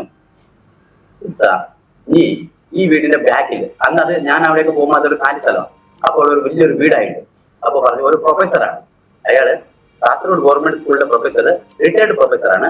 അയാള് ക്രിസ്ത്യനാണ്. ഇയാൾ പറഞ്ഞത് എന്റെ ക്രിസ്ത്യാനിയാണ്, നീ പോയിട്ട് അയാളെ ഒന്ന് കണ്ടിട്ട് വരണം. ഞാൻ ചോദിച്ചു, എന്തിനാ ചേട്ടാ കാണുന്നത്? എടാ നീ പോ, നീ ഒരു ക്രിസ്ത്യാനിയല്ലേ, ഒന്ന് പോയി ജസ്റ്റ് കണ്ടിട്ടാ. ഞാൻ പറഞ്ഞു, ചേട്ടാ ഞാന് എന്റെ പെങ്ങള് കന്യാസ്ത്രീ, അച്ഛന്മാരോട് വളർന്നവൻ, കന്യാസ്ത്രീമാര് എന്നെ വളർത്തിയത്. എനിക്ക് ഒന്ന് മനസ്സിലായി, ദൈവവും ഇല്ല, ഒന്നുമില്ല. അതുള്ളത് ഇറക്കണം. ഒന്നല്ല അമ്മ അപ്പനും നല്ല സ്ട്രോങ് ആയിട്ട് അമ്മ അപ്പനും വേണം, അല്ലെങ്കിൽ നല്ല രീതിയിൽ പണം വേണം. അവർക്ക് മാത്രമുള്ള ദൈവമാണ്. ദൈവങ്ങളും ദൈവവും. ഇപ്പൊ ചേട്ടൻ നിങ്ങൾ ചെയ്യുന്നത് തന്നെയാ. നിങ്ങൾ ഒരു ലോ ആയിട്ട് എന്റെ മാതിരി ഇറങ്ങി നോക്കും. നിങ്ങൾക്ക് അമ്മയില്ല അപ്പനില്ലാതെ ഇങ്ങനെ നോക്കാം. നിങ്ങളും തട്ടി ലോ കളയുന്നല്ലത് ഇതൊന്നുമില്ല. ഞാൻ എന്റെ നാട്ടില് രണ്ടുപേരും ഇതേമാതിരി ദൈവം എന്ന് വിളിച്ചു പോയി അവിടെ വെല്ലുവിളിച്ചിട്ട് വന്നേക്കാം. ഞാൻ മനുഷ്യനായിട്ട് നന്നായിട്ട് എല്ലാം നിർത്തിയിട്ട് വരും പറഞ്ഞ് വെല്ലുവിളിച്ചിട്ട് വന്നിരിക്കുക. അവർ ഇതേമാതിരിയുള്ള ആൾക്കാരാണ്. അപ്പൊ അവർ പറഞ്ഞു, അയാൾ പറഞ്ഞു, നോ നീ ചെല്ലണം. എന്നിട്ട് ഒരു പ്രാവശ്യം നീ പോയിട്ട് വരാൻ പറഞ്ഞു. അങ്ങനെ എനിക്ക് ഓർമ്മയുണ്ട്, ഈ ടീച്ചർ മീനോ ഇറച്ചി കഴിക്കില്ല. പക്ഷെ ഞാൻ ചെന്നാൽ എനിക്ക് കോഴി മീൻ എല്ലാവരും വെച്ച് തരും. അത്ര സ്നേഹമാണ് ഈ ടീച്ചർക്കും ഈ ചേട്ടനും. അപ്പൊ ഇയാളുടെ നിർബന്ധത്തിന് വണങ്ങി ഞാൻ മെല്ലെ അതൊരു ഇങ്ങനെ മേലെ ഇയാളുടെ വീടിന്റെ ബാക്കിൽ മേലെ കുന്നിൽ കയറണം. അങ്ങനെ ഞാൻ പോയി. അവിടെ പോയപ്പോൾ എനിക്ക് ആരെയും കണ്ടില്ല. അവിടെ ഞാൻ പോയി. താഴെ ഒരു ഹോളാണ്, മേലാണ് വീട്. ഒരു 4 സ്റ്റെപ്പ് കയറി മേലെ മെയിൻ ഡോറിന്റെ അടുത്ത് പോകും. ഞാൻ അങ്ങനെ ഈ താഴത്തെ ഹോളിന്റെ അടുത്ത് ഇങ്ങനെ പോയി നോക്കി തിരിച്ചു വന്നു. നേരെ തിരിച്ചു വന്ന് ഇവിടെ വന്നിട്ട് ഈ വീട്ടിൽ വന്നിട്ട് ഞാൻ വിളിച്ചു, ചേട്ടാന്ന് വിളിച്ചു. പക്ഷെ എന്തെന്നറിയില്ല, ദൈവത്തിന്റെ സന്ദർശം അവിടെ ടീച്ചർ ആവട്ടെ ഈ ചേട്ടനാവട്ടെ വിളി കേട്ടതേ. പിന്നെ വിളിച്ചു, കേട്ടതേ ഇല്ല. അപ്പൊ എനിക്ക് എന്താ പറ്റുക? ശരി എന്ന് പറഞ്ഞാൽ ഞാൻ നേരെ അവരുടെ വീടിന്റെ തൊട്ട് താഴെയാണ് ലൈബ്രറി. അതിന് ആ ലൈബ്രറിയിൽ വന്നു ഇങ്ങനെ തലചാറ്റി ഇങ്ങനെ കിടക്കാൻ പോയി. ഞാൻ പറഞ്ഞല്ലോ, ഇത്രയും ലോകങ്ങൾക്കിടെ ഇങ്ങനെ പാപികൾ ഒന്നാമേ കറങ്ങിയ ഞാൻ ആദ്യമായിട്ട് ഞാൻ അങ്ങനെ കിടക്കുമ്പോൾ എന്റെ ഹൃദയത്തിൽ ഒരാളിരുന്ന് സംസാരിക്കുന്നത് ഞാൻ കേട്ടു. നീ പോന്ന് ഹൃദയം കിടന്ന് വളരെയായിട്ട് അടിക്കുന്നതായിട്ട് കേട്ടു. ഇത് നടക്കുന്നത് 2008 സെപ്റ്റംബർ 8 11 മണിക്ക്. ഹൃദയത്തിൽ പറയാം, നീ പോന്ന്. ഞാൻ ചുറ്റും നോക്കി. എന്റെ ജീവിതം ഞാൻ മദ്യപിച്ച് എവിടെയെല്ലാം കിടന്നത് എന്തെല്ലാം ചെയ്തിട്ടുണ്ട്. ആരുടെ വാക്കുകൾ, പക്ഷെ ഇങ്ങനത്തെ ഒരു വാക്ക് കേട്ടില്ല. പൗലോസ് കേട്ടതുപോലെ, നീ ആരാകുന്ന കർത്താവേ ഇത് കേട്ടതുപോലെ ഞാൻ നീ പോന്ന് പറയുന്നത് ഹൃദയം കിടന്ന് വളരെയായിട്ട് ഇടിക്കുന്നു. ഞാൻ മെല്ലെ സ്റ്റെപ്പുകൾ വെച്ചിട്ട് മെല്ലെ കയറിപ്പോയിട്ട് കോലിംഗ് ഇട്ടു. നേരത്തെ ഞാൻ താഴെ വരെ പോയുള്ളൂ. പിന്നെ 2 സ്റ്റെപ്പ് കയറി വീട്ടിന് മേലെ പോയിട്ട് ഒരു കൈനി കൊടുത്ത് ചെറിയ താടി വിട്ട് ഒരാളിങ്ങനെ ഇറങ്ങി വന്നു. എന്റെ അടുത്ത് ചോദിച്ചു, എന്താന്ന് വെച്ചു. ഞാൻ പറഞ്ഞു, ആ വ്യക്തി നിങ്ങളുടെ തൊട്ട് താഴെയുള്ള ആ വ്യക്തി അയച്ചതാന്ന് പറഞ്ഞപ്പോ തന്നെ എന്റെ അടുത്ത് വെച്ചു, പേരെന്താന്ന് വെച്ചു. ഞാൻ പറഞ്ഞു, വിൽസൺ പേരല്ലേ. അപ്പൊ അകത്തേക്ക് ഇരിക്കാൻ പറഞ്ഞു. ഇരുന്നിട്ട് എന്റെ അടുത്ത് ചോദിച്ചു, എന്താണ് വിഷയം, എന്താ വന്നത്. ഞാൻ പറഞ്ഞു, ഇല്ല നിങ്ങൾ എന്തോ പ്രാർത്ഥിക്കണോരെന്ന് കേട്ടു, അതിനാണ് ഞാൻ വന്നത്. താഴെയുള്ള ആ ചേട്ടൻ പറഞ്ഞതാണ് അങ്ങനെ വന്നതാന്ന് പറഞ്ഞു. അപ്പൊ പുള്ളി പറഞ്ഞു, വിൽസന്റെ നാട് ഏതാ ഇതെല്ലാം ചോദിച്ചു. ഞാനിങ്ങനെ എന്റെ സംഭവങ്ങളെല്ലാം പറഞ്ഞു. ഞാൻ പറഞ്ഞു, എന്റെ കൈ മൊത്തം വിറയില്ല. കാരണം തലേ ദിവസം മദ്യപിച്ച് പോയ കൈയെല്ലാം വിരൽ ഞരമ്പെല്ലാം. എനിക്ക് രാവിലെ മദ്യപിക്കാതിരുന്നാൽ അത് 11 മണി കഴിഞ്ഞു. മദ്യപിക്കാതിരുന്നാൽ കഴിയേയില്ല. ഭക്ഷണം ഇല്ലെങ്കിൽ സാറിന് എത്ര ദിവസം കൂടി ഞാൻ കിടക്കും. എന്റെ കൈക്ക് ഭയങ്കര വിരൽ. എനിക്ക് ഗ്ലാസ് വെള്ളം കുടിക്കാൻ പറ്റില്ല. സംസാരിക്കുമ്പോൾ കുഞ്ഞുകളൊന്നും അനങ്ങില്ല. അത്രയും ഇല്ല. എനിക്ക് രാവിലെ മദ്യം വേണം. അങ്ങനെയുള്ള ഒരു വ്യക്തിയാ. അപ്പൊ ഇയാളിങ്ങനെ ചോദിക്കുമ്പോ ഈ വായന ഫുള്ള് തലേ ദിവസം സ്മെല്ല് ഇയാൾക്ക് വരുന്നുണ്ട്. എന്നിട്ട് ഇയാൾ പറയാ, ഞാൻ ചോദിച്ചു. അപ്പൊ എന്റെ അടുത്ത് പറഞ്ഞു, തീർച്ചയായും യേശുവിൽ വിശ്വസിക്കുകയെങ്കിൽ എന്റെ ജീവിതം മാറ്റി മാറി. അപ്പൊ ഞാൻ പറഞ്ഞു, ഇങ്ങനെ കൈ പൊട്ടി കാണിച്ചു, ഈ വിരലുള്ള കൈ. ഞാൻ ചോദിച്ചു, ഇതെല്ലാം ശരിയാവോ?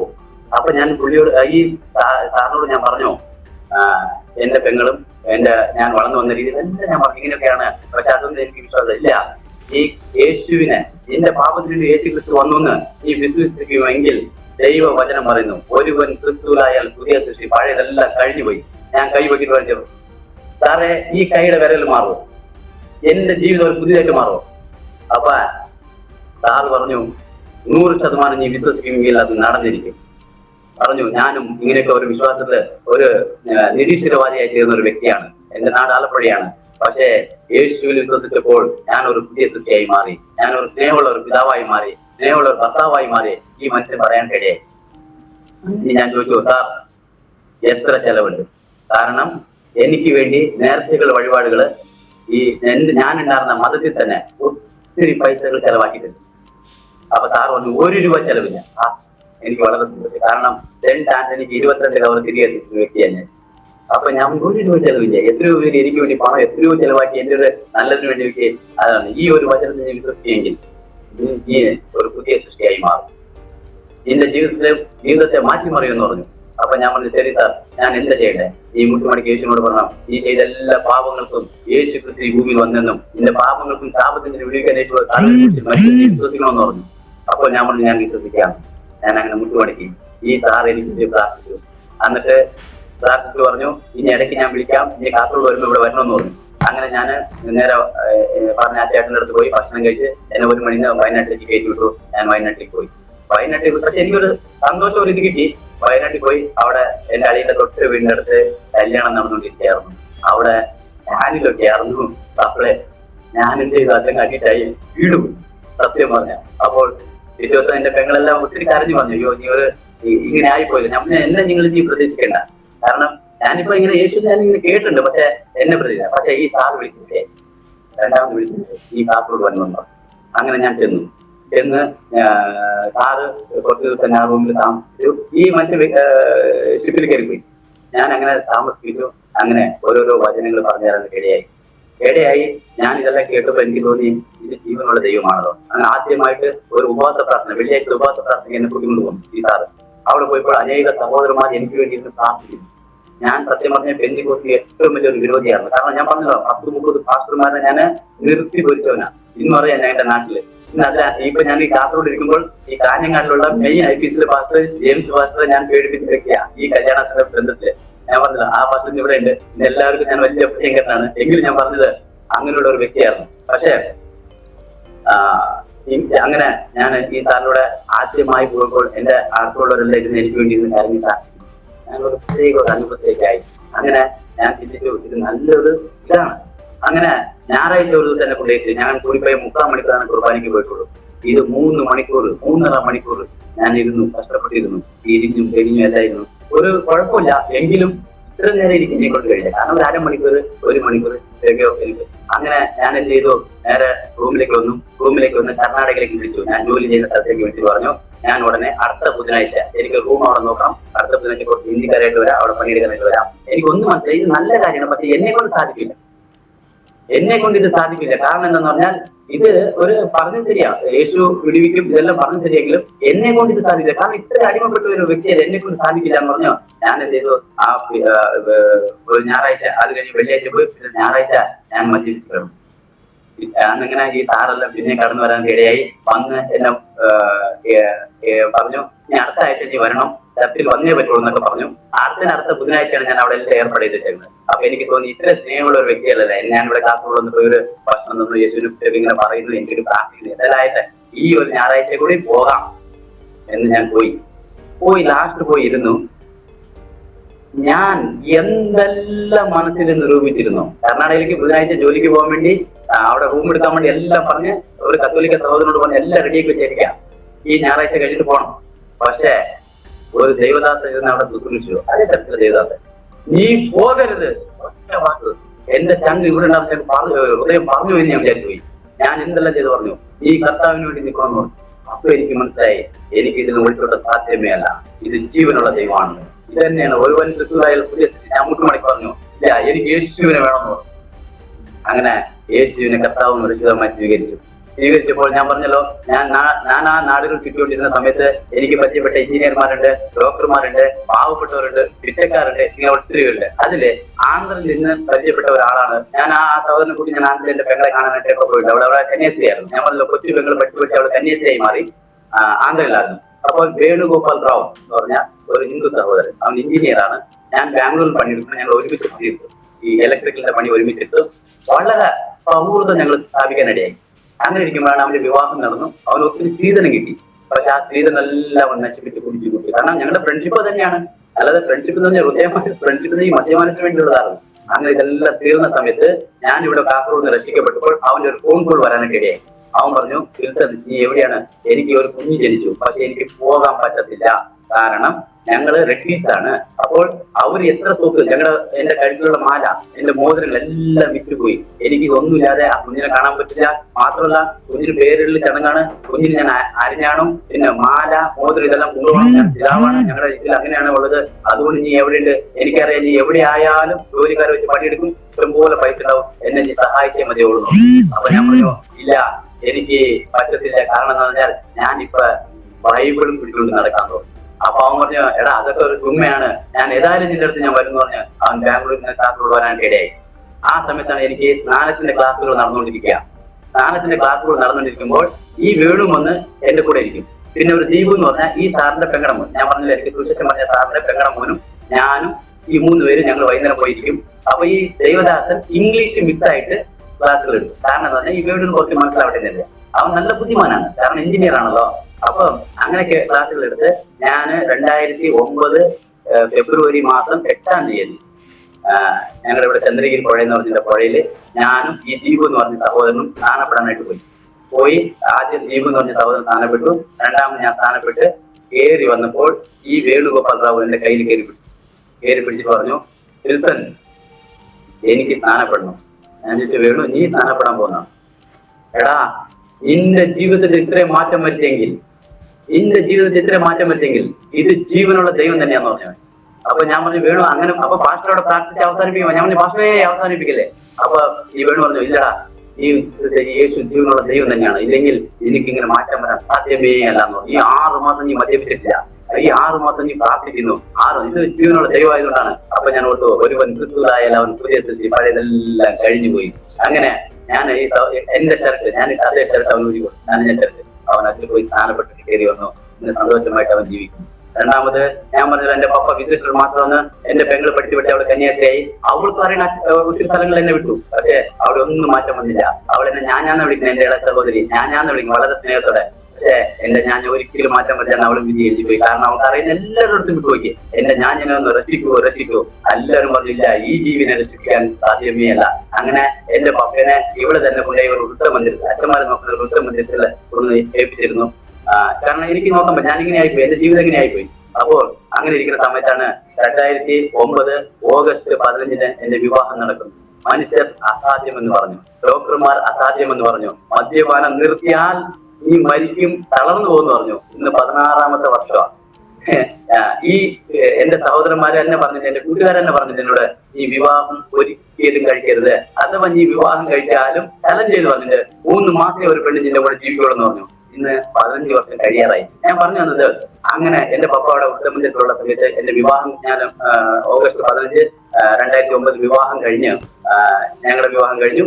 വരുന്ന സമയത്ത് വിവാഹം കഴിഞ്ഞ് വന്നു. എനിക്കൊരു മൂത്തതായിട്ട് ഒരു കുഞ്ഞുണ്ടായി, ജോയൽ മൂത്തമ്മൻ. അവൻ 5 മാസമുള്ളപ്പോൾ അച്ഛന്മാർ വിളിച്ച് എന്റെ അടുത്ത് പറഞ്ഞു, ഞാനിങ്ങനെ വിശ്വാസത്തിൽ പോയെന്നൊന്നും അവർക്ക് അറിയില്ല, നിന്റെ പപ്പ മരണാവസ്ഥയിലാണ്, എനിക്ക് ഇഷ്ടമുണ്ടെങ്കിൽ കൊണ്ടുപോ, അത് കഴിഞ്ഞ് വന്നിട്ട് ഇവിടെ പ്രശ്നങ്ങൾ ഉണ്ടാക്കരുത്. കാരണം മുമ്പേ ഞാനൊരു പ്രശ്നക്കാരനെന്ന് അവർക്കറിയാം, എനിക്ക് ആരെയും വകവയ്ക്കില്ല, ഒരു പ്രശ്നക്കാരനാണ്. അപ്പോൾ ഈ ഒരു പേര് പറഞ്ഞാൽ ഞങ്ങളിപ്പോ പപ്പനെ നോക്കുന്നു, അഥവാ ഇങ്ങനെ ആയി മരിച്ചു പോയിട്ട് നീ ഇവിടെ വന്ന് പ്രശ്നം ഉണ്ടാക്കരുത്, അതുകൊണ്ട് കൊണ്ടുപോകാൻ പറഞ്ഞു. അപ്പൊ എന്റെ പെങ്ങളും വിളിച്ചെന്റെ അടുത്ത് പറഞ്ഞു, പപ്പനെ ഞാൻ എനിക്ക് പറ്റിക്ക് കൊണ്ടുപോകാൻ പറഞ്ഞു. അങ്ങനെ ഞാൻ കാസർഗോഡിൽ നിന്ന് പോയി പപ്പനെ കൂട്ടിക്കൊണ്ടുവന്നു. പപ്പനെ കൂട്ടിക്കൊണ്ടുവരുമ്പോൾ മൂത്രം പോയിക്കൊണ്ടിരിക്കും, കിഡ്നി എല്ലാ പേരുണ്ടായി, കാലെല്ലാം നീരി. അങ്ങനെയുള്ള ഒരു മനുഷ്യന് ഞാൻ, കാരണം ഞാനിപ്പോ പുതിയ സൃഷ്ടിയാണ്, ഞാൻ യേശുവിന്റെ മകനാണ്. ഞാൻ കൂട്ടിക്കൊണ്ടുവന്ന് കുറച്ച് പപ്പ സംസാരിക്കായിരുന്നു. എന്റെ മോൻ 5 മാസം പ്രായമുള്ളൂ. അങ്ങനെ പപ്പ ഒരു ദിവസം കട്ടിൽ കിടന്നിട്ട് എന്റെ ഭാര്യയുടെ ചോദിച്ചു, മോളെ നിനക്ക് ഈ ലോകത്ത് ഒരു ചെറുക്കനെയും കിട്ടിയില്ലേ? ഏതാണ്ട് ഒരു പിച്ചക്കാരനെ കെട്ടാറുന്നല്ലോ, ഇവനെയാണോ നീ കെട്ടിയത്? ഇവന്റെ നാട്ടിൽ നീ പോയായിരുന്നോ? എന്താ ഇവന്റെ അവസ്ഥ നിനക്ക് അറിയോ? കാരണം ഈ പപ്പ എന്നെ 2 പ്രാവശ്യം കേസ് കൊടുത്ത ആളാ. അപ്പൊ അവൾ ചിരിച്ചതേ ഉള്ളൂ.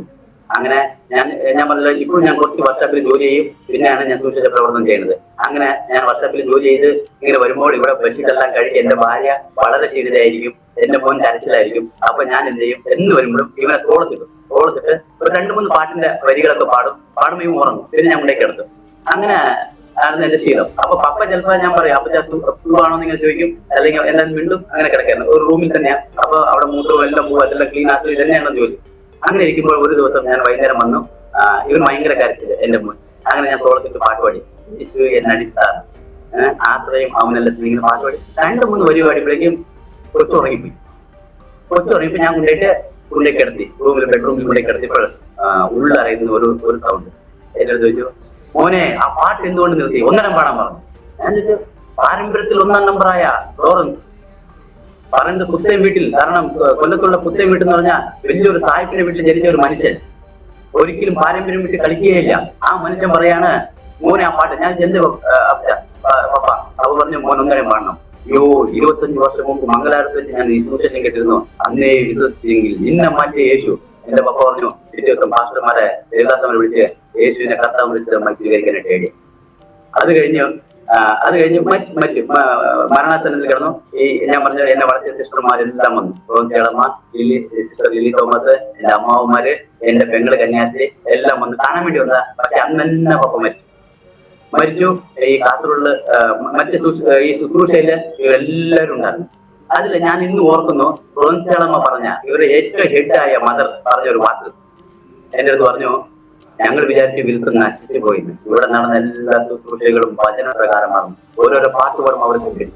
അതിൽ എനിക്ക് ഓർമ്മയുണ്ട്, ഇപ്പോഴും ചില കന്യാസിമാരെ വിളിക്കാറുണ്ട്. ഞാൻ പറഞ്ഞു തന്നത്, അപ്പോ ആ നടന്ന ശുശ്രൂഷ അവനെ ഒക്കെ സ്പർശിച്ചു. പപ്പ അങ്ങനെ വിശ്വാസം പറഞ്ഞേ എന്റെ പെങ്ങളും ഇതെല്ലാം ശുശ്രൂഷയിൽ പങ്കെടുത്തു പോയി. ഞാൻ അടക്കിയത് ഏറ്റവും ഗ്രേറ്റ് എന്ന് പറഞ്ഞാൽ കാസർഗോഡ് മിഷനറിമാർ, ജർമ്മനിയിൽ നിന്ന് മിഷനറിമാർ കാസർഗോഡിൽ കടന്നു വന്നിട്ടുണ്ട്. ആ കടന്നു വന്ന സിംറ്റേരിയിലാണ് എന്റെ പപ്പനെ അടക്കിയിരിക്കുന്നത്. എന്റെ പപ്പ കറക്റ്റ് ഈ അതിന്റെ വലിയ ഇതൊന്നുമില്ല, എങ്കിലും പുള്ളി പിടിച്ച പാരമ്പര്യം പോലെ തന്നെ ബോർൺ ഇൻ ജർമ്മനി, ഡെയ്ഡ് ഇൻ കാസർഗോഡ് ഉള്ള മിഷനറിമാരുടെ കല്ലറയുടെ തൊട്ട ലോറൻസ് കിടക്കാനായിട്ട് ദൈവം ഒരുക്കിയത്. ലോറൻസിന്റെ ജീവിതം എങ്ങനെയായിരുന്നാലും ആ മരണസമയത്ത് ദൈവം ഏറ്റവും മാനിച്ചെന്നെ നല്ല രീതിയിൽ തന്നെ നടത്താനായിട്ടേ. അതിനുശേഷം എന്റെ എത്രയോ എന്റെ കൂടെ ഉണ്ടാകുന്ന സഹോദരന്മാരും മദ്യപാനം നിർത്താനായിട്ടേ. കാരണം ഇതിൽ വന്ന മാറ്റം അങ്ങനെ ഇരിക്കുന്ന സമയത്താണ് എന്റെ പെങ്ങൾക്ക് ലീവ് കിട്ടി പോയി. പിന്നെ 2-3 മാസം കഴിഞ്ഞ് ലീവ് കിട്ടി. അവള് ലീവിന് വരാനായിട്ടിടയായി. ഇളയ പെങ്ങൾ കന്യാസ് വരാനായിട്ടിടയായി. വരാനിടയപ്പോൾ അവൾക്ക് വളരെ സ്നേഹം. കാരണം ഞാൻ അവളുടെ ബുദ്ധിഭാഗത്തിൽ വളരെ ഇതായിട്ട് നോക്കിയതുകൊണ്ട്, കഷ്ടപ്പെട്ട് നോക്കിയതുകൊണ്ട് വളരെ സ്നേഹമുള്ളതാണ്. അപ്പൊ ഇങ്ങനെ ഞാൻ ഓരോരോ വചനങ്ങൾ എടുത്ത് ഞാൻ ഇങ്ങനെ പറഞ്ഞു, ധർമ്മമാർഗം കൊണ്ട്. അപ്പൊ അവള് പറഞ്ഞു, ഞാൻ ഇങ്ങനെയൊക്കെ ആയത് കറക്റ്റ്, പക്ഷേ ഇത് ഞാൻ വളരെ കഷ്ടപ്പെട്ടു പോയി. അതുകൊണ്ടാണ് ഞാൻ വിവാഹ ജീവിതത്തിൽ കടക്കാതെ കന്യാസ്ത്രീയായത്. കാരണം എത്രയോ കുഞ്ഞുങ്ങൾ അനാഥരായി കിടക്കുന്നു. അവൾ അങ്ങനത്തെ സ്ഥലത്താണ് അവള് കൂടുതൽ ജോലി ചെയ്തിട്ടുള്ളൂ. അനാഥ കുഞ്ഞുങ്ങളുള്ള ഹോസ്റ്റലുകള് ഇങ്ങനത്തെ. കാരണം നമ്മൾ അതിൽ നിന്നൊരു പാഠം പഠിച്ചു. അതുകൊണ്ട് അത് നമ്മൾ ചെയ്യണമല്ലോ. ഞാൻ അതല്ലേ ചെയ്തുള്ളൂ. അത് നല്ല പ്രവൃത്തിയല്ലേ. ഞാൻ സൽപ്രവൃത്തിയിൽ നമ്മൾ നീതീകരിക്കപ്പെടുന്നില്ല. യേശു കർത്താവ് ഭൂമിയിൽ ആവശ്യപ്പെട്ടില്ല, ആരും നീതീകരിക്കപ്പെടുന്നില്ല നമ്മളെ. അതുകൊണ്ട് അങ്ങനെ വചനങ്ങളെല്ലാം പറഞ്ഞിട്ട് അവൾ പറഞ്ഞു, യേശുവിനെ ഞാൻ കർത്താവ് 13 വർഷം കന്യാസ്ത്രീ ജീവിതം നയിച്ചു. അവള് 2011 അവള് കർത്താവിനെ രക്ഷിതവും കർത്താവുമായി സ്വീകരിച്ച് സ്നാനപ്പെടാനായിടയായി. ഇന്ന് അഹമ്മദാബാദില് ഭർത്താവിന് ഒരുമിച്ച് ഒരു മോളുണ്ട്. 11 വയസ്സുള്ള ഒരു മോളുണ്ട്. അവള് ദൈവവേലയ്ക്ക് സപ്പോർട്ട് ചെയ്ത് അവൾ ജോലി ചെയ്ത് ദൈവവേലയ്ക്ക് സപ്പോർട്ട് സുഖമായി അവർ ചെയ്യും. ഞാൻ അസാധ്യങ്ങളെ സാധ്യമാക്കുന്ന ദൈവം. ഹല്ലേലൂയ. അപ്പൊ ഞാൻ പറഞ്ഞല്ലോ, അങ്ങനെ അവള് വരാനായിട്ട് ഇടയായി. അപ്പൊ ഞാൻ പറഞ്ഞു വന്നത്, നമ്മള് കർത്താവിലാവുമ്പോൾ നമ്മൾ പുതിയ സൃഷ്ടിയാവും. ദൈവത്തിന്റെ വചനം പറഞ്ഞു, നിങ്ങൾ എന്നെ തെരഞ്ഞെടുത്തെന്നല്ല, ഞാൻ നിങ്ങളെ തെരഞ്ഞെടുത്തു, പുറത്തോട്ട് പോയി ഫലങ്ങൾ കൊടുക്കണം. അപ്പൊ ഞാനിങ്ങനെ ചിന്തിക്കുകയാണ്. കാരണം എന്താണെന്ന് പറഞ്ഞാലേ, ഇന്ന് ഞാൻ പറഞ്ഞല്ലോ, ഞാൻ ഈ വിശ്വാസത്തിൽ വരുന്ന സമയത്ത് ഈ ഒരു ചേട്ടന്റെ കാര്യം പറഞ്ഞു, അവരാണ് ഇതിന് മുഖാന്തരമായെന്ന്. ഞാൻ പോയി വിശ്വാസത്തിൽ വന്ന ശേഷം കുറച്ചു കാലം കഴിഞ്ഞപ്പോഴാണ് എനിക്ക് അറിഞ്ഞ ഈ സാറും ഈ സാറിനുള്ള വീട്ടിലുള്ളവരും മാത്രമല്ല, ആ വീട്ടിൽ പ്രാർത്ഥന വെക്കുമ്പോൾ എല്ലാ കതകും ജനലും ഈ ചേട്ടനെ പേടിച്ചിട്ടായിരുന്നു അവർ ചെയ്തുകൊണ്ടിരുന്നത്. അപ്പോ എനിക്കൊന്ന് മനസ്സിലായി. കാരണം എന്താ, പൗലോസ് പറയുന്നു, ദൈവവചനത്തിന് ബന്ധനമില്ല. നമ്മൾ ഒളിച്ചിരുന്ന് പ്രാർത്ഥില്ല, എങ്ങനെ പ്രാർത്ഥിച്ചാലും ദൈവപ്രവൃത്തി നടന്നുകൊണ്ടേയിരിക്കും.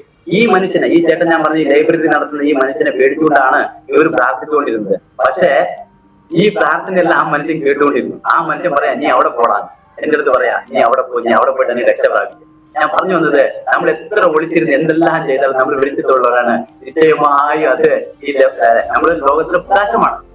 അപ്പൊ ഞാൻ പറഞ്ഞില്ല, ദൈവവചനത്തിന് ബന്ധനമില്ല. നമ്മൾ എത്ര കഥകൾ അടച്ചിട്ട് എത്ര ഭയപ്പെട്ട് എന്തിനെ കഥകടച്ച് ഭയപ്പെട്ടിരുന്ന ശിഷ്യന്മാരുടെ നടുവിലെ കർത്താവ് കയറി വന്നു.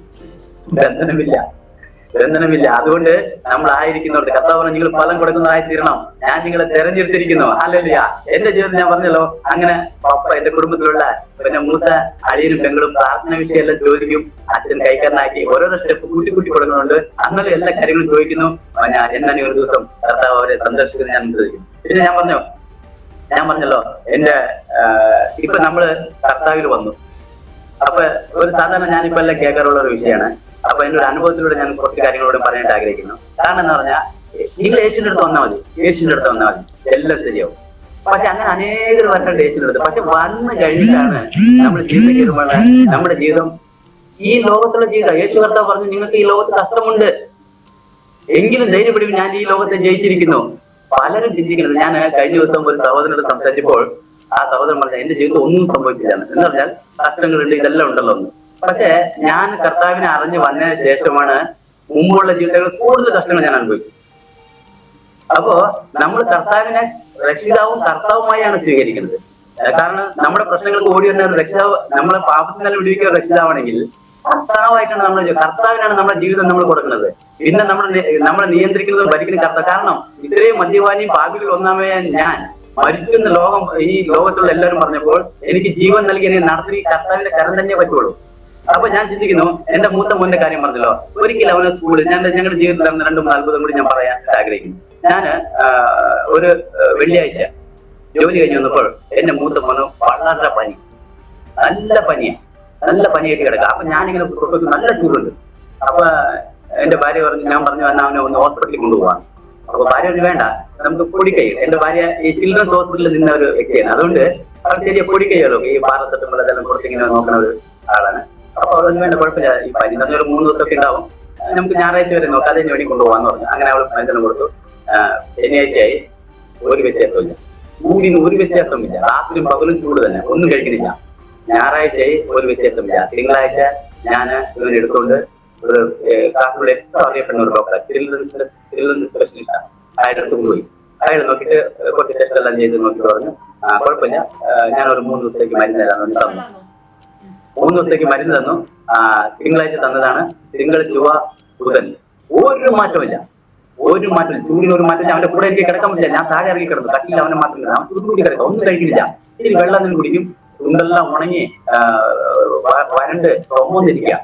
അത് കഴിഞ്ഞ് ബുധൻ കഴിഞ്ഞു. അപ്പൊ ഞാൻ എന്ത് ചെയ്തു, കൊണ്ടുപോയി. അപ്പൊ സാറ് പറഞ്ഞു കുഴപ്പമില്ല, അത് മാറിക്കൊള്ളുന്നു പറഞ്ഞു. വേറെ 2 ഗുളിക തന്നു, അതും മേടിച്ചുകൊണ്ട് വന്നു കൊടുത്തു. ഒരു മാറ്റമില്ല. കാരണം അയാളാണ് ഇവിടുത്തെ സ്പെഷ്യൽ, നല്ലൊരു ഡോക്ടർ. അപ്പൊ അങ്ങനെ അതായി ശനിയാഴ്ച വരെ ഞങ്ങൾ കാത്തു, ഒരു മാറ്റമില്ല. അപ്പോഴത്തേക്ക് 9 ദിവസമായി. വളരെ ക്ഷീണിതനായി ചുരുണ്ട് കിടക്കാം, ഈ അട്ട ചുരുണ്ട് കിടക്കാം. ഇടയ്ക്ക് ചോദിക്കും, അമ്മ എന്റെ പനി എന്തുകൊണ്ട് അമ്മ പോവാത്തിന്? അവൻ ചോദിക്കും, മോനെ നമുക്ക് പ്രാർത്ഥിക്കാം. അങ്ങനെ ഒരു ദിവസം ഞാൻ ശനിയാഴ്ച ആയപ്പോൾ ഭാര്യയോട് പറഞ്ഞ് നമുക്ക് ഒന്നിനെ ഡോക്ടറെ കാണിക്കാം. ആ ഡോക്ടറുടെ വീട് ഒരു താഴ്ചയുള്ള സ്ഥലത്ത് അയാളുടെ വീട്. അയാൾ വേറെ ഹോസ്പിറ്റലിലെല്ലാം നോക്കി. ഇവിടെ വരുമ്പോൾ ഞങ്ങൾക്ക് ടോക്കൺ കിട്ടില്ല. രാത്രി 9:45 10 മണി ആയപ്പോൾ എല്ലാ ടോക്കൺ കഴിഞ്ഞപ്പോൾ ഞങ്ങൾ കയറി ചെന്നു. അയാൾ ഇങ്ങനെ ജസ്റ്റ് ഇങ്ങനെ ഇത് നോക്കി ടെസ്റ്റ് ചെയ്ത് പറഞ്ഞു, നിങ്ങൾ പെട്ടെന്ന് പോയിട്ട് ബ്ലഡ് ടെസ്റ്റ് ചെയ്തു. കുറെ ബ്ലഡ് ടെസ്റ്റ് ചെയ്ത് ഈ ബ്ലഡ് ടെസ്റ്റ് നോക്കണം, പെട്ടെന്ന് പോയിട്ട് ചെസ്റ്റിന്റെ എക്സ്റേ എടുക്കണം. നായനാർ ഹോസ്പിറ്റൽ, നായനാർ ഹോസ്പിറ്റലിൽ നിങ്ങൾ അഡ്മിറ്റ് ചെയ്യണം. ഞാൻ നാളെ രാവിലെ വന്നു, പെട്ടെന്ന് അഡ്മിറ്റ് ചെയ്യാൻ പറഞ്ഞു.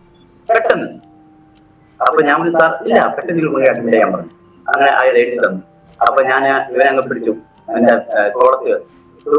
നേരെ കുന്ന് കയറി ഇങ്ങനെ മേലെ വന്ന് എന്റെ ബൈക്ക് മേലെ വെച്ചേക്കാം. അവിടെ വന്നു. ഞാൻ എന്റെ ഭാര്യയോട് പറഞ്ഞു നമുക്ക് പോകാനെന്ന് പറഞ്ഞു. അപ്പൊ പറഞ്ഞു എവിടെ ഹോസ്പിറ്റലിൽ? എല്ലാം വീട്ടിലേക്ക് പോകാൻ. നേരെ വീട്ടിൽ കൊണ്ടുവച്ചു. വീട്ടിൽ കൊണ്ടു. ഞാൻ അവനെ കിടന്നു. ഒരു കന്നഡ പാട്ട്. ആ പാട്ട് എഴുതിയത് ലാസ്റ്റ് ഒരു 4 വരി അത് ചിന്തിച്ചു. ಅದು ರೋಗದಿಂದ ನರಳುವಾಗ, ಆಸರೆಯಿಲ್ಲದೆ ಬಳಲುವಾಗ, ಸೌಖ್ಯ ನೀಡುವ ಸೌಖ್ಯದಾತ, എതുകെ അപ്പിക്കൊണ്ട യേശുദേവാ എന്ന് പറഞ്ഞ ഒരു പാട്ട് എഴുതി കണ്ണീരോടെ എഴുതി അത് വെച്ച് ഞാൻ ദൈവത്തോട് പ്രാർത്ഥിച്ചു, ദൈവമേ ഞങ്ങൾക്ക് ഇനി ആശ്രയിക്കാൻ ആരില്ല, ദൈവം ഈ മകന്റെ ജീവിതത്തിൽ ചെയ്തേ മതിയാവുള്ളൂ. പിറ്റേ ദിവസം രാവിലെ കുതിച്ചു ചാടി അവൻ എഴുന്നേറ്റു. അവൻ തന്നെ ആദ്യം പറഞ്ഞത്, പപ്പ നമ്മൾ ഇന്ന് ആരാധനയ്ക്ക് പോണെന്ന്. എല്ലാ പാട്ടുകളും അവിടെ പാടി മലയാളം. ഞാൻ പറഞ്ഞത് അപ്പൊ ദൈവം അത്ഭുത സൗഖ്യം ഞങ്ങൾക്ക് സ്തോത്രം ചെയ്യുന്നു. അപ്പൊ ആ ഡോക്ടർ എഴുതിയിട്ട് എന്റെ അടുത്ത് പറഞ്ഞു ടെസ്റ്റ് പെട്ടെന്ന് ഇപ്പൊ തന്നെ ചെയ്യണമെന്ന് പറഞ്ഞു. പക്ഷെ ഞാൻ അതിന് നിന്നില്ല, ഞാൻ അങ്ങനെ വന്നു. രണ്ടാമതായി അപ്പൊ ഞങ്ങളുടെ ജീവിതത്തിൽ വലിയൊരു ഞാൻ പറഞ്ഞ പാട്ട് എഴുതിയെങ്കിലും ആ പ്രാർത്ഥന ദൈവം കേട്ടു. മകന് വലിയൊരു വിടുതൽ ദൈവം കൊടുക്കണം. പിന്നെ അവൻ അങ്ങനത്തെ പനി വന്നിട്ടേ അതിനെ ഞാൻ ദൈവത്തിന് സ്തോത്രം ചെയ്യുന്നു. പിന്നെ എന്റെ മകള് എഡ്ന, അവളുടെ വിഷയത്തിൽ വളരെയധികം സാക്ഷ്യങ്ങൾ പറയാണ്ട്. എങ്കിലും ചുരുക്കി ഞാൻ 2-3 വാക്യത്തിൽ പറയാനായിട്ട് ആഗ്രഹിക്കുന്നു. അവള് ജനിച്ചു, അവള് പ്രഗ്നൻസി ആയിരിക്കുന്ന സമയത്ത് 3 മാസമായപ്പോൾ ഞാൻ പറഞ്ഞ വർക്ക്ഷോപ്പിൽ എനിക്ക് ജോലി ഉണ്ടെന്ന്. അങ്ങനെ ഒരു ദിവസം ഞാൻ വർക്ക്ഷോപ്പിൽ ജോലി ചെയ്യുമ്പോൾ അവിടെ വണ്ടിയുടെ ഇതിലെല്ലാം ഒച്ച ആയതുകൊണ്ട് ഞാൻ ഒറ്റയ്ക്ക് ജോലി ചെയ്യുന്നത്. ഒന്നും കണ്ടില്ല. 1 മണിയായപ്പോൾ ഞാൻ ചിന്തിച്ചു, ഒരു വണ്ടിയുടെ പണിയെല്ലാം കഴിഞ്ഞു, ഞാൻ വീട്ടിലേക്ക് പോകാൻ ചിന്തിച്ചു. നോക്കുമ്പോൾ എന്റെ ഫോൺ എടുത്ത് ഞാൻ നോക്കുമ്പോൾ 1 മണിയായി. നോക്കുമ്പോൾ 35 മിസ് കോൾ ഉണ്ട് എന്റെ ഫോണിൽ. എന്റെ ഭാര്യ വിളിച്ചേക്കുന്നത് ഒന്നല്ല, ബ്ലീഡിങ് ആയി, ഫുള്ള് ബ്ലീഡിങ് ആയി, രക്തത്തിൽ കിടക്കവള്. അങ്ങനെ വിളിച്ചത്. എനിക്കിത് എടുക്കുക ഈ വണ്ടിയുള്ള സൗണ്ട് കൊണ്ട് വർക്ക്ഷോപ്പിലായതുകൊണ്ട് എനിക്കിത് കേട്ടില്ല. ഞാൻ എടുക്കുമ്പോൾ അവൾക്ക് വളരെ ആവശ്യമായി പറഞ്ഞ പെട്ടെന്ന് വരണമെന്ന് പറഞ്ഞു, അച്ഛൻ പെട്ടെന്ന് വരണമെന്ന് പറഞ്ഞു. ഞാൻ പെട്ടെന്ന് 2 കരിക്ക് മേടിച്ച് അവിടെ എനിക്കൊരു 3 കിലോമീറ്റർ പോകണം. പോയി നോക്കുമ്പോൾ ഇവിടെ ആകെ അവസ്ഥയായിരിക്കാം. ഒരു കരിക്ക് വെള്ളം കുടിച്ചിട്ട് ഞാൻ എന്ത് ചെയ്തു, ബൈക്കിൽ തന്നെ, എനിക്കറിയില്ല, ഞാൻ ബൈക്കിൽ തന്നെ ഇവിടെ എനിക്ക് ഹോസ്പിറ്റലിലേക്ക് കൊണ്ടുപോകാൻ ഇടയായി. ഗവൺമെന്റ് ഹോസ്പിറ്റലാണ് അവിടെ നോക്കിക്കൊണ്ടിരുന്നത്. നല്ലൊരു ഡോക്ടറാണ് അവിടെ, ഗൈനക്കോളജിസ്റ്റാണ് അവിടെ നോക്കിക്കൊണ്ടിരുന്നത്. അവിടെ കൊണ്ടുപോയി. അപ്പൊ അന്ന് ആ ഡോക്ടർ ലീവാണ്, കാരണം ഓണത്തിന് സമയമായതുകൊണ്ട് അവർ ലീവാണ്. ഡ്യൂട്ടി ഡോക്ടർ പരിശോധിച്ച് പറഞ്ഞു കുഞ്ഞ് അബോർഷനായി പോയി എന്ന് പറഞ്ഞു. അതപ്പോ അവരെന്നിട്ട് ആ ഡോക്ടർ വിളിച്ചു. ആ ഡോക്ടർ പറഞ്ഞു അവരോട് പെട്ടെന്ന് ഒന്ന് സ്കാൻ ചെയ്തിട്ട് വന്നിട്ട് അഡ്മിറ്റ് ആവാൻ പറ, ഞാൻ വന്നിട്ട് അത് ക്ലീൻ എല്ലാം ചെയ്തിട്ട് അവനെ ഡിസ്ചാർജ് ചെയ്യാൻ പറയാൻ പറഞ്ഞു വിട്ടു. അപ്പൊ ഞങ്ങൾ അവിടുന്ന് പിന്നെ ഒരു 2-3 കിലോമീറ്റർ, കാരണം ഗവൺമെന്റ് ഹോസ്പിറ്റലിൽ സ്കാനിങ് ഇല്ല, പക്ഷെ ഫ്രീ ആയിട്ടാണ് ചെയ്യുന്നത്, വേറെ ഹോസ്പിറ്റലാണ്, അത് ഇവർ എഴുതി തരും. അങ്ങനെ പോയി അവിടെ പോയിട്ട് സ്കാൻ എല്ലാം ചെയ്തു. പക്ഷെ പോകുന്ന വഴിക്ക് എനിക്ക് വളരെ ബൈക്കിൽ ഇരിക്കുമ്പോൾ, ഞാൻ ഇവിടെ ബൈക്കിൽ തന്നെ കൊണ്ടുപോകാം, എനിക്കറിയില്ല ഇവിടെ ഇങ്ങനെ കൊണ്ടുപോകാറുണ്ട്, ഇത്രയും ബ്ലീഡിങ് ആയി കിടക്കുന്നവരെ ഞാൻ ബൈക്കിൽ തന്നെ കൊണ്ടുപോകാൻ ഞാൻ ദൈവത്തോട് പറഞ്ഞു, ദൈവമേ ഞാൻ ഭാവികൾ ഒന്നാമേ കാണുന്നവനാണ്. പക്ഷെ അങ്ങാണ് എന്നെ വിളിച്ചത്, വേർതിരിച്ച് എല്ലാം എനിക്ക് അങ്ങാണ്, എനിക്ക് വിവാഹം എല്ലാം നടത്തുന്നുണ്ട്, എനിക്ക് ആരുമില്ല. കർത്താവേ, ഇത് ഞങ്ങളുടെ ജീവിതത്തിൽ ദുഃഖത്തിനും കാരണമാകരുത്, ദൈവനാമം ദുഷിക്കപ്പെടാൻ ഇടയാകരുത്. കർത്താവ് എന്ത് ചെയ്താലും ഞാൻ സ്വീകരിക്കും എന്ന് പറഞ്ഞിട്ട് പോയി അവിടെ പോയി സ്കാൻ ചെയ്തു. സ്കാൻ ചെയ്തിട്ട് തിരിച്ച് ഞങ്ങൾ റിപ്പോർട്ട് കൊണ്ടുവന്നു. ഈ ഡോക്ടറെ കാണിച്ചു. പറഞ്ഞു, അവരിങ്ങനെ നോക്കിയിട്ട് പറഞ്ഞു, ഇത് റിപ്പോർട്ട് മാറിപ്പോയി എന്ന് പറഞ്ഞു. അല്ല, ഞാൻ പറഞ്ഞു രജനി തന്നെ പേരാണല്ലോ. ഇല്ലില്ല, മാറിപ്പോയി. അവര് വേഗം അവിടേക്ക് വിളിച്ചു ചോദിച്ചു, ഇത് റിപ്പോർട്ട് മാറിയിട്ട് നോക്കാൻ പറഞ്ഞു. അപ്പൊ പറഞ്ഞു, ഇല്ലില്ല, ഇത് അവൾ രജനിയുടെ എന്നാന്ന് പറഞ്ഞു. കുഞ്ഞിനൊന്നും സംഭവിച്ചു. ഇവർ വിജയിച്ചതാണ്, അബോർഷനായി പോയത്, പക്ഷെ കുഞ്ഞിനൊന്നും സംഭവിച്ചില്ല. അങ്ങനെ ഞങ്ങൾ പിന്നെ ഡോക്ടർ പറഞ്ഞു 2 ദിവസം അഡ്മിറ്റ് ആവണമെന്ന്. ഞാൻ അന്നെ കൂട്ടിക്കൊണ്ടുവന്നു വീട്ടിലേക്ക്, കാരണം ദൈവം സൗഖ്യം തന്നു കഴിഞ്ഞാൽ പിന്നെ അത് നിൽക്കേണ്ട ആവശ്യമില്ല. ഞാൻ കൂട്ടിക്കൊണ്ടുവന്നു. അവളെ ഞാൻ നോക്കി, പക്ഷെ ഒന്ന് സംഭവിച്ചു, അവളുടെ എല്ലിന് എന്ത് പ്രോബ്ലം ആയിട്ട് ഡെലിവറി പെയിൻ തുടങ്ങി. ഈ 3 മാസത്തിൽ തന്നെ അനങ്ങില്ല, തിരിയില്ല, കരച്ചില് തന്നെ, രാത്രിയും പകലും കരച്ചില്. അങ്ങനെ കരഞ്ഞോണ്ടിരിക്കും. എനിക്ക് മൂത്ത മോനുണ്ട്, അവനെ LKG പറഞ്ഞു വിടണം, ഈ വെള്ളം ചൂടാക്കണം, വെള്ളം കൊടുക്കണം, ചോറ് എല്ലാം വാരി കൊടുക്കണം, അനങ്ങില്ല, പാത്രം അനങ്ങില്ല, കരച്ചില് തന്നെ, ഈ 24 മണിക്കൂറും കരച്ചില് തന്നെ. എല്ലാം ശക്തമായി പ്രാർത്ഥിക്കുന്നുണ്ട്, എല്ലാവരും പ്രാർത്ഥിക്കുന്നുണ്ട്, പക്ഷെ ഒരു ഇതില്ല. അപ്പൊ ഇങ്ങനെ കാലങ്ങൾ നീക്കൊണ്ടിരിക്കുന്ന സമയത്ത് 5-ാം മാസമായപ്പോ ഞാൻ ഇവിടെ മെല്ലെ സ്കാൻ ചെയ്യാൻ പറഞ്ഞു ഡോക്ടർ. അങ്ങനെ സ്കാനിങ്ങിനായിട്ട് കൊണ്ടുപോയിപ്പോ അവർ സ്കാൻ ചെയ്തിട്ട് പറഞ്ഞു, കുഞ്ഞിന്റെ തല വലിയ തലയായിട്ട് വരും. അപ്പൊ ഞാൻ ചോദിച്ചു, മാഡം എന്താ സംഭവം? അപ്പൊ ഇവിടെ എൻഡോസൾഫന്റെ പ്രോബ്ലം ഉണ്ട്, ഈ കാസർഗോഡില് എൻഡോസൾഫന്റെ പ്രോബ്ലം ഉണ്ട്. പക്ഷെ അതല്ല, ഇത് കുഞ്ഞിന്റെ തലച്ചോറിന്റെ നീരുണ്ട്, അതുകൊണ്ട് വലിയ തല കുഞ്ഞിനുണ്ടാവുന്നു. അപ്പൊ മാഡം പറഞ്ഞു വേറെ ഒരു മാർഗവും ഇല്ല, അത് അങ്ങനെ തന്നെ ഇത് ചെയ്യാനേ പറ്റുള്ളൂ. പക്ഷെ ഞങ്ങൾ അതിന് വന്നു പ്രാർത്ഥിക്കുന്നു. ഇവൾക്ക് എപ്പോഴും വേദന തന്നെ. എനിക്ക് വർഷത്തിൽ പോകാൻ പറ്റില്ല, ഇരിക്കാൻ പറ്റില്ല, നിൽക്കാൻ പറ്റില്ല, ഇതന്നെ രാത്രിയും പകലും കരച്ചിലും ഇതന്നെയായിരുന്നു. അങ്ങനെയായി ഇതെല്ലാമായി. ഒരു ഡെലിവറിക്ക് 2 ആഴ്ച ഉള്ള സമയത്ത് ഞങ്ങളുടെ ഭവനത്തിൽ ഒരു പ്രാർത്ഥന വെച്ചു. അന്ന് ഒത്തിരി ആൾക്കാർ വന്ന സമയത്ത് എന്റെ അടുത്ത് പറഞ്ഞ് സാക്ഷ്യം പറയാൻ പറഞ്ഞു. ഇവർക്ക് എഴുന്നേക്കാനൊന്നും പറ്റില്ല, ജസ്റ്റ് ഒരു 2-3 മിനിറ്റ് ഇരുന്ന് ഞാൻ കിടന്നു കരച്ചില്ല, അവർക്ക് നിൽക്കാൻ ഇരിക്കാനൊന്നും പറ്റില്ല. അപ്പൊ ഞാൻ പറഞ്ഞു, എന്റെ കുഞ്ഞ് ആണായാലും പെണ്ണായാലും ആ കുഞ്ഞിന് സ്നേഹം എന്ന അർത്ഥമുള്ള ഒരു പേരേ ഇടാവുള്ളൂ. അപ്പൊ എല്ലാവരും മുതൽ ഇത്രയും വേദന ഇവൻ സഹിച്ചു, ഇതെല്ലാം ഇത്രയും ബുദ്ധിമുട്ടുകളെല്ലാം ഉണ്ട്, പക്ഷെ ഇവർ ഇത് ഏത് അർത്ഥത്തിൽ പറയുന്നത് മനസ്സിലായില്ലായിരിക്കും. ഞാൻ പറഞ്ഞില്ല, കാരണം അതിന്റെ 2 ദിവസം മുമ്പ് എന്റെ ഭാര്യ എന്റെ അടുത്ത് ഒരു വാക്ക് പറയാൻ ഇടയായി. കാരണം ഞാൻ പറഞ്ഞല്ലോ, ഞാൻ ചെറിയ പ്രായത്തിൽ അമ്മയുടെ സ്നേഹം കൊണ്ട് വളർന്നു വെക്കുക, പിന്നെ ഞാൻ ഈ വഴി വിട്ടുള്ള ജീവിതത്തിൽ ഒരാളിനെ സ്നേഹിക്കുന്നതിരിക്കാൻ കഴിയില്ല. ഞാൻ വിചാരിച്ചെന്താന്നോ, ഞാൻ വർഷത്തിലുള്ള വിളിച്ചു പറയും, പെട്ടെന്ന് ഒരുങ്ങിക്കോ, ഇന്ന് പ്രാർത്ഥനയ്ക്ക് നമ്മൾ പോകണം, പെട്ടെന്ന് ഒരുങ്ങിക്കോ, ഇന്ന് നമ്മൾ മാർക്കറ്റിൽ പോകണം, ഇവിടെ ഇതെല്ലാം തയ്യാറാവുന്നു. പക്ഷെ ഇതൊന്നും സ്നേഹമല്ലായിരുന്നു. അവൾ പറഞ്ഞത് ഇപ്പൊ അച്ഛൻ എന്നോടും മോനോടും ഒത്തിരി അടുത്തു എന്ന് പറയാനിടയായി. അപ്പൊ ഞാൻ ചിന്തിക്കുകയാണ്, നമ്മൾ ഈ സമയങ്ങളിൽ ദൈവം മിണ്ടില്ലല്ലോ, ദൈവം സംസാരിച്ചല്ലോ നമ്മൾ ചിന്തിക്കുക. യോസഫിന്റെ ജീവിതത്തിൽ അതേമാതിരി സംഭവിച്ചു. കാരാഗ്രഹത്തിൽ കിടക്കുമ്പോഴും എല്ലാം ഇങ്ങനെ ചിന്തിക്കുക ദൈവത്തിന്, പക്ഷെ ദൈവം കൂടെ. ഹല്ലേലൂയ, ദൈവം നമ്മുടെ കൂടെ ഉണ്ട്. നമ്മൾ ഓരോന്ന് പഠിപ്പിച്ചിട്ടിരിക്കുക. ഈ സ്നേഹം ഞാൻ ആ ഭാര്യനെ ആ കുഞ്ഞിനെ എങ്ങനെ സ്നേഹിക്കണം ഇത് പഠിപ്പിക്കുക. കാരണം അവിടെ എല്ലാ സർവ്വത്തും ഞാൻ ചെയ്യണം. അപ്പൊ ഈ ഒരു 5-6 മാസം ദൈവം എന്നെ പഠിപ്പിച്ചുകൊണ്ടിരിക്കുകയായിരുന്നു. ഞാൻ ദൈവത്തെ സ്തോത്രം ചെയ്ത് പറഞ്ഞു, എന്റെ എണ്ണമോളെ എനിക്ക് തന്നതിനായ സ്തോത്രം. അവളുടെ തലയ്ക്ക് ഒരു ഊനവുമില്ല, സുന്ദരിയായ മോൾ. എന്നെ ചർച്ച വിളിക്കുക, ഇതിന്റെ സുന്ദരിയായ മോൾ എന്നെ ഇപ്പോഴും വിളിക്കുന്നത്, ഒരു ഊനവുമില്ല. വളരെ ബ്രില്യന്റും വളരെ നല്ല. ഫിൻലാൻഡിലെ ഒരു സായിപ്പ് വന്നപ്പോൾ വളരെ അവളെ ഇഷ്ടപ്പെട്ടതാ. എന്നാന്ന് വിളിക്കുന്നത്, അത്ര സുന്ദരിയായ ഒരു മകളെ ദൈവരിക്കുന്നു. ഹല്ലേലൂയ. ഞാൻ വന്ന് വൈദ്യന്മാരെ എഴുതിട്ട് ഡോക്ടർമാരെ എഴുതിട്ട് എന്തെല്ലാം സംഭവിച്ചാലും നമ്മുടെ കർത്താവ് നമ്മളെ കൈവിടില്ല. നമ്മുടെ കർത്താവിനെ നമ്മളെ കർത്താവായി നമ്മുടെ ജീവിതത്തിൽ വെച്ചിട്ടുണ്ടെങ്കിൽ നിശ്ചയമായി അതിനുള്ള ദൈവം ഉത്തരം തരും. ഞാൻ പറഞ്ഞല്ലോ, സ്തോത്രം ചെയ്യുന്നു. അതേപോലെ 3ാമത്തെ മകൻ ജനിക്കുന്ന സമയത്ത് ഇവിടെ ഫുള്ള് പ്രഗ്നൻസി ആയിട്ടിരിക്കുന്ന സമയമാണ്. ആ സമയത്താണ് കൊറോണ. എന്റെ മകൻ 2020 2020 മെയ് 20 അവൻ ജനിക്കുന്നത്. ഫുള്ള് കൊറോണ സമയമാണ്. അന്ന് ചെറിയതായിട്ട് മെക്കാനിക് ജോലി ചെയ്യാനായിട്ട് ഒരു ചെറിയ ഇടവേള ഉണ്ട്, അത് സമയം തന്നെയായിരുന്നു. അങ്ങനെ ഞാൻ ഒരിക്കൽ ജോലി ചെയ്തിട്ട് വരുമ്പോ എന്റെ ഭാര്യ പറഞ്ഞു, പെയിൻ അന്ന് തുടങ്ങി, നമുക്ക് ഹോസ്പിറ്റലിൽ പോകാൻ തുടങ്ങി. ഞാൻ അങ്ങനെ ഇവിടെ ഹോസ്പിറ്റലിൽ കൊണ്ടുപോയി. അപ്പൊ എല്ലാ സഭയ്ക്കല്ല എന്നാൽ എങ്ങനെയാ ഇപ്പൊ ഈ കൊറോണ സമയത്ത് എന്ത് സംഭവിക്കും, എങ്ങനെ ഇത് ട്രീറ്റ്മെന്റ് ചെയ്ത് എന്തെന്ന് വലിയ ഒരു ബുദ്ധിമുട്ടുള്ള കാര്യമെന്ന് എല്ലാവരും ചിന്തിച്ചു. പക്ഷെ ഞാൻ ഹോസ്പിറ്റലിൽ കൊണ്ടുപോയി. അവിടെ ചെന്നപ്പോൾ ആ ഗവൺമെന്റ് ഹോസ്പിറ്റലിൽ ജോലി നമ്മുടെ തന്നെ ഒരു സഹോദരൻ അവര് പറഞ്ഞ സിസ്റ്റർ വന്നുള്ളതെന്ന് പറഞ്ഞ് ലിഫ്റ്റ് കയറ്റി കൊണ്ടുപോയി. മേലെ പോയപ്പോൾ ഇവളുടെ കൊല്ലത്തുള്ള ഒരു നേഴ്സാണ്, അവർ ഡ്യൂട്ടി കഴിഞ്ഞ് ഇറങ്ങുന്നത്, ഫാത്തിമ, കൊല്ലം നാട്ടുള്ള. അയ്യോ രജനി ചേച്ചി പറഞ്ഞ് ഇവിടെ അങ്ങ് എടുത്തുകൊണ്ടുപോയി.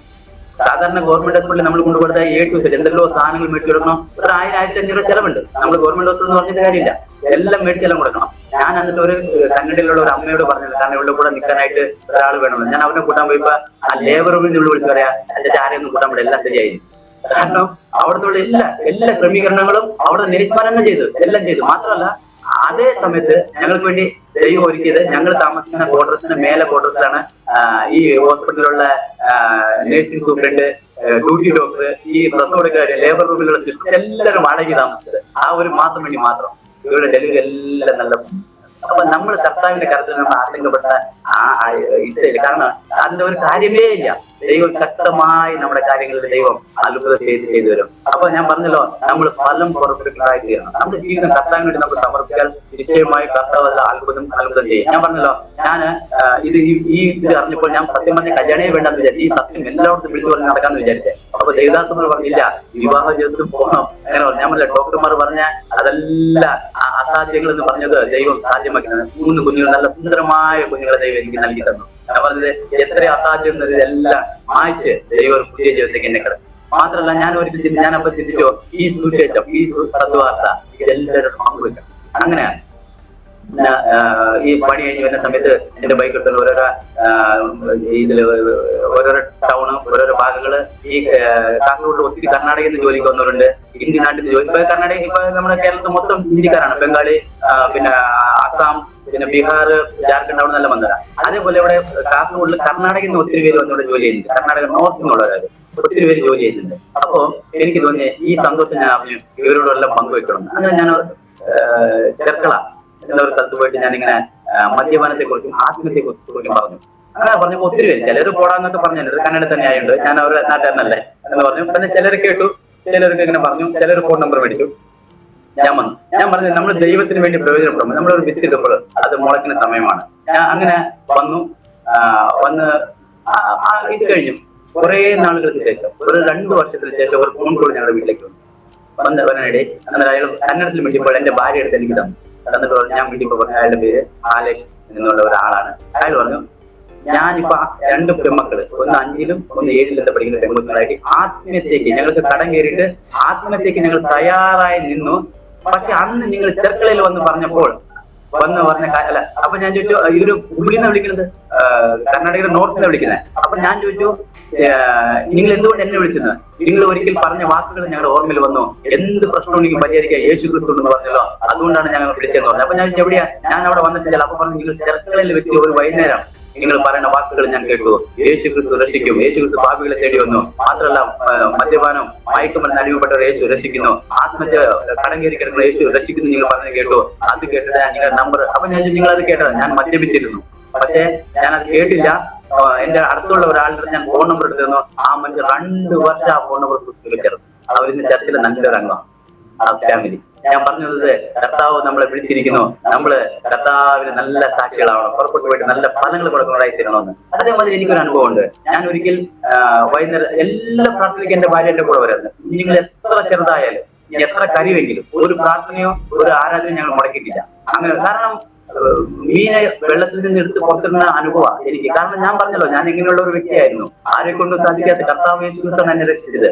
അപ്പൊ അങ്ങനെ ഒരു ദിവസം, ഒരു ബുധനാഴ്ച സാധാരണ ഭവന കൂട്ടായ്മ വെക്കുന്നത് വ്യാഴാഴ്ച വെച്ചപ്പോൾ ഞാൻ വർഷാപ്പിൽ നിന്ന് പറഞ്ഞപ്പോ എന്റെ ഭാര്യ പറഞ്ഞ് ഒരുങ്ങാന്ന് പറഞ്ഞു. പക്ഷെ വീട്ടിൽ വന്ന് പറഞ്ഞു, എനിക്ക് എന്തോ ചെറിയ അസ്വസ്ഥത, അച്ഛൻ പോയിട്ട് വരാൻ പറഞ്ഞു. അങ്ങനെ ഞാൻ ബൈക്ക് എടുത്തു, എന്റെ തുണിയെല്ലാം തേച്ച് വെച്ചിട്ടുണ്ടായിരുന്നു, നല്ല ഷർട്ടെല്ലാം തേച്ച് വെച്ചിട്ടുണ്ടായിരുന്നു. ഞാൻ അത് ഇട്ടു, ഞാൻ ബൈക്ക് എടുത്ത് പോയി. ആ ഭവനമായിട്ട് ഒരു 100-150 മീറ്റർ ഇപ്പൊ അതൊരു മഡ് റോഡാണ്, മണ്ണിന്റെ റോഡാണ്, കല്ലുകളെല്ലാം എഴുതിയിരിക്കുന്നത്. അപ്പൊ ബൈക്കിൽ ഇങ്ങനെ പോകുമ്പോൾ ഒരു വ്യക്തി, ഒരു ചെറിയ ഇരുട്ടായില്ല, അങ്ങനെ ഒരു ഇതാണ്. അപ്പൊ പോകുമ്പോ ഒരു വ്യക്തി കല്ലിൽ തട്ടിയിട്ടാണോ എന്താണോ എന്റെ ബൈക്കിലേക്ക് ഇങ്ങനെ വീഴാൻ വേണ്ടി വന്നു. അപ്പൊ എനിക്ക് ചിലപ്പോൾ മദ്യപിച്ചിട്ടുണ്ട്. ഒരു വാക്ക് സൂക്ഷിച്ചും പറഞ്ഞു അത്രയായല്ലോ. ശരി, ഞാനൊരു വലിയ മദ്യപാനിയായിരുന്നല്ലോ. അപ്പൊ ഞാൻ ബൈക്ക് അങ്ങ് നിർത്തി. ഞാൻ നല്ല ഡ്രസ് ആയിട്ടില്ല. ഈ വ്യക്തിയുടെ മേത്തെല്ലാം ഈ വേർത്തിട്ട് കല്ലാണോ മണ്ണാണോ എല്ലാം ഒലിച്ചിറങ്ങി മേത്തെല്ലാം ഉള്ള ഒരു വ്യക്തിയാണ്. ഞാൻ പറഞ്ഞു കയറിയിരിക്കാൻ പറഞ്ഞു. എന്നെ ആവട്ടെ, എന്റെ ഡ്രസ് അയക്കായിരുന്നു, കുഴപ്പമില്ല, കയറിയിരിക്കാൻ പറഞ്ഞു. അപ്പൊ അവൻ കയറി പറഞ്ഞു ചലോ എന്ന് പറഞ്ഞു. ഓ ഹിന്ദിക്കാരനാണ്. ശരി. കുറച്ച് പോയപ്പോ എന്റെ അടുത്ത് ചോദിച്ചു എവിടെ പോകുന്നു? ഞാൻ പറഞ്ഞു ഇങ്ങനെ പ്രാർത്ഥനയ്ക്ക് പോകാന്ന് പറഞ്ഞു. ക്രിസ്മസിക്ക? അപ്പൊ ഞാൻ അതെന്ന് പറഞ്ഞു. അപ്പൊ ഞാൻ ചോദിച്ചു ഇനി വരുന്ന? ഇല്ല ഞാൻ വരില്ല, പക്ഷെ നിങ്ങളുടെ ഫോൺ നമ്പർ എനിക്ക് വേണമെന്ന് പറഞ്ഞു. ഞാൻ എന്ത് പറ്റിയത്? അപ്പൊ പറഞ്ഞു എന്റെ ഒരു സഹോദരൻ, എന്റെ ഒരു ഫ്രണ്ട് ഈ കാസർഗോഡിൽ വന്നു 2 വർഷമായി. പക്ഷെ എവിടെ പ്രാർത്ഥനയ്ക്ക് പോകുന്നോന്ന് അറിയാതെ കാത്തിരിക്കുകയാണ്. അതുകൊണ്ട് നിങ്ങൾ ഫോൺ നമ്പർ തന്നിട്ടേ പോകണമെന്ന് പറഞ്ഞു. അപ്പൊ ഇവൻ പറഞ്ഞു ഞാൻ വരാൻ പറഞ്ഞു ഇല്ല, എന്റെ മേലെല്ലാം അഴുക്കല്ല, ഞാൻ വരുന്നില്ല, അങ്ങനെ ഇങ്ങനെ പറഞ്ഞു വിളിക്കും. പക്ഷെ അവൻ ഇതുവരെ വിശ്വാസം വന്നിട്ടില്ല. അങ്ങനെ എന്റെ ഫോൺ നമ്പർ വെട്ടിട്ട് പോകാനൊക്കെ ഇടയായി. ഞാൻ പോയി പ്രാർത്ഥനയ്ക്ക് പോയി. ശനിയാഴ്ച എന്നെ ഈ സഹോദരൻ വിളിച്ച് പറഞ്ഞു നിങ്ങൾ എപ്പോ വരുന്നു? ഞാൻ പറഞ്ഞു ഞായറാഴ്ച ഉച്ച കഴിഞ്ഞ് വരാന്ന് പറഞ്ഞു. ആരാധന ഉച്ച കഴിഞ്ഞ് പോയി ഈ സഹോദരനെ കാണാനായിട്ട് പോകുന്നുള്ള ഈ സഹോദരനോട് ഞാൻ പറഞ്ഞു. അങ്ങനെ ശനിയാഴ്ച വിളിച്ചപ്പോ ഞാൻ പറഞ്ഞു നമുക്ക് ഞായറാഴ്ച ഉച്ച കഴിഞ്ഞ് പോകാം, അവിടുന്ന് 6 കിലോമീറ്റർ പോകണം. അങ്ങനെ ഞായറാഴ്ച ആരാധന കഴിഞ്ഞ് ഞാൻ ഈ സഹോദരനെ കൂട്ടിയിട്ട് ഈ ഒത്തിരി ഹിന്ദിക്കാർ താമസിക്കുന്ന ക്വാർട്ടേഴ്സുകളാണ്, അതിൽ പോയി ആ റൂമിൽ പോയി ഒരു ചുമന്ന ടീഷർട്ടും ഒരു തോർത്ത് കൊടുത്ത ഒരാള് അങ്ങോട്ടും ഇങ്ങോട്ടും നടക്കും. ഒന്നും മിണ്ടണില്ല. എന്നെ പായിട്ട് നടക്കിയിരിക്കാം, ഒന്നും മിണ്ടണില്ല. ഇങ്ങനെ അങ്ങോട്ടും ഇങ്ങോട്ടും നടന്നുകൊണ്ടിരിക്കുക. അങ്ങനെ നടന്നുകൊണ്ടിരിക്കുമ്പോ ഞാനിങ്ങനെ ഇരുന്ന് ശ്രദ്ധിച്ചുകൊണ്ടിരുന്നു. അപ്പൊ ഞാൻ ഇവനോട് ആരാണ്? അപ്പൊ പറഞ്ഞ ഈ വ്യക്തി തന്നെയാണോ? ആ വ്യക്തി ഒന്നും മിണ്ടണില്ല എന്നിട്ട്. അങ്ങനെ പുള്ളി ചായ ഉണ്ടാക്കുന്നു. അത് കഴിഞ്ഞിട്ട് എന്റെ മുമ്പില് കുറെ നൂഡിൽസ് മതിയോ സാധനം ഈ പാല് ഇതിൽ കോരി വെച്ച് എന്റെ മുമ്പിൽ മിണ്ടാൻ വെച്ചു. എന്റെ ജീവിതത്തിൽ ഞാൻ അങ്ങനെ കഴിച്ചിട്ടില്ല. പക്ഷെ ദൈവാത്മാവ് എന്റെ അടുത്ത് പറഞ്ഞു ഇത് കഴിച്ചേ മതിയാവുള്ളൂ ഇവരുടെ നേടണമെങ്കിൽ. കാരണം പൗലോസ് പറഞ്ഞതുപോലെ തന്നെ ഞാൻ ഇവരിൽ ഒരാളാവാൻ വേണ്ടി അല്ല, ഇവർ നേടാൻ വേണ്ടി. അതേപോലെ അപ്പൊ ഞാൻ ചോറും കഴിച്ചിട്ട് പോയി. എനിക്ക് ഇത്രയും വലിയ ഫുള്ളായിട്ട് അത് പാൽ ഒഴിച്ചു തന്നു. അപ്പൊ ഞാൻ പറഞ്ഞു അവരെ കൂടെ ഒരു 5-6 സഹോദരന്മാരുണ്ട്. വീട്ടിലെ ബീച്ചെല്ലാം ചുരുട്ടി വെച്ച് മുടി വിട്ട് ചിലർ സിഗരറ്റ് വെച്ചിട്ട് തന്നെ. അപ്പൊ ഞാൻ അവരെല്ലാം വിളിച്ചു പറഞ്ഞു സഹോദരന്മാരെ നമുക്ക് ഇതൊരു കാര്യം ചെയ്യാം, നല്ലൊരു ഫുഡാണല്ലോ ഇത്, നമുക്ക് എല്ലാവർക്കും ഒരുമിച്ചിരുന്ന് കഴിക്കാമോ? അപ്പൊ അവർക്ക് സ്നേഹത്തോടെ എല്ലാവരും വന്നിരുന്ന് കഴിച്ചിട്ട് ഞാനിങ്ങനെ നോക്കുമ്പോൾ ബാക്കി എല്ലാവരും മദ്യപാനം ചെയ്യുന്നവരും പുകവലിക്കുന്നവരും എല്ലാം ആണ്. പക്ഷെ ഈ ഒരു സഹോദരൻ ഒന്നും ചെയ്യാതെ ഈ 2 വർഷം ആ റൂമിലുണ്ടായിരുന്നു. ദാവീദ് എന്നാണ് പേര്, ദാവൂദ് പേര്. റൂമിലെല്ലാം വചനം എഴുതി വെച്ചേക്കാം.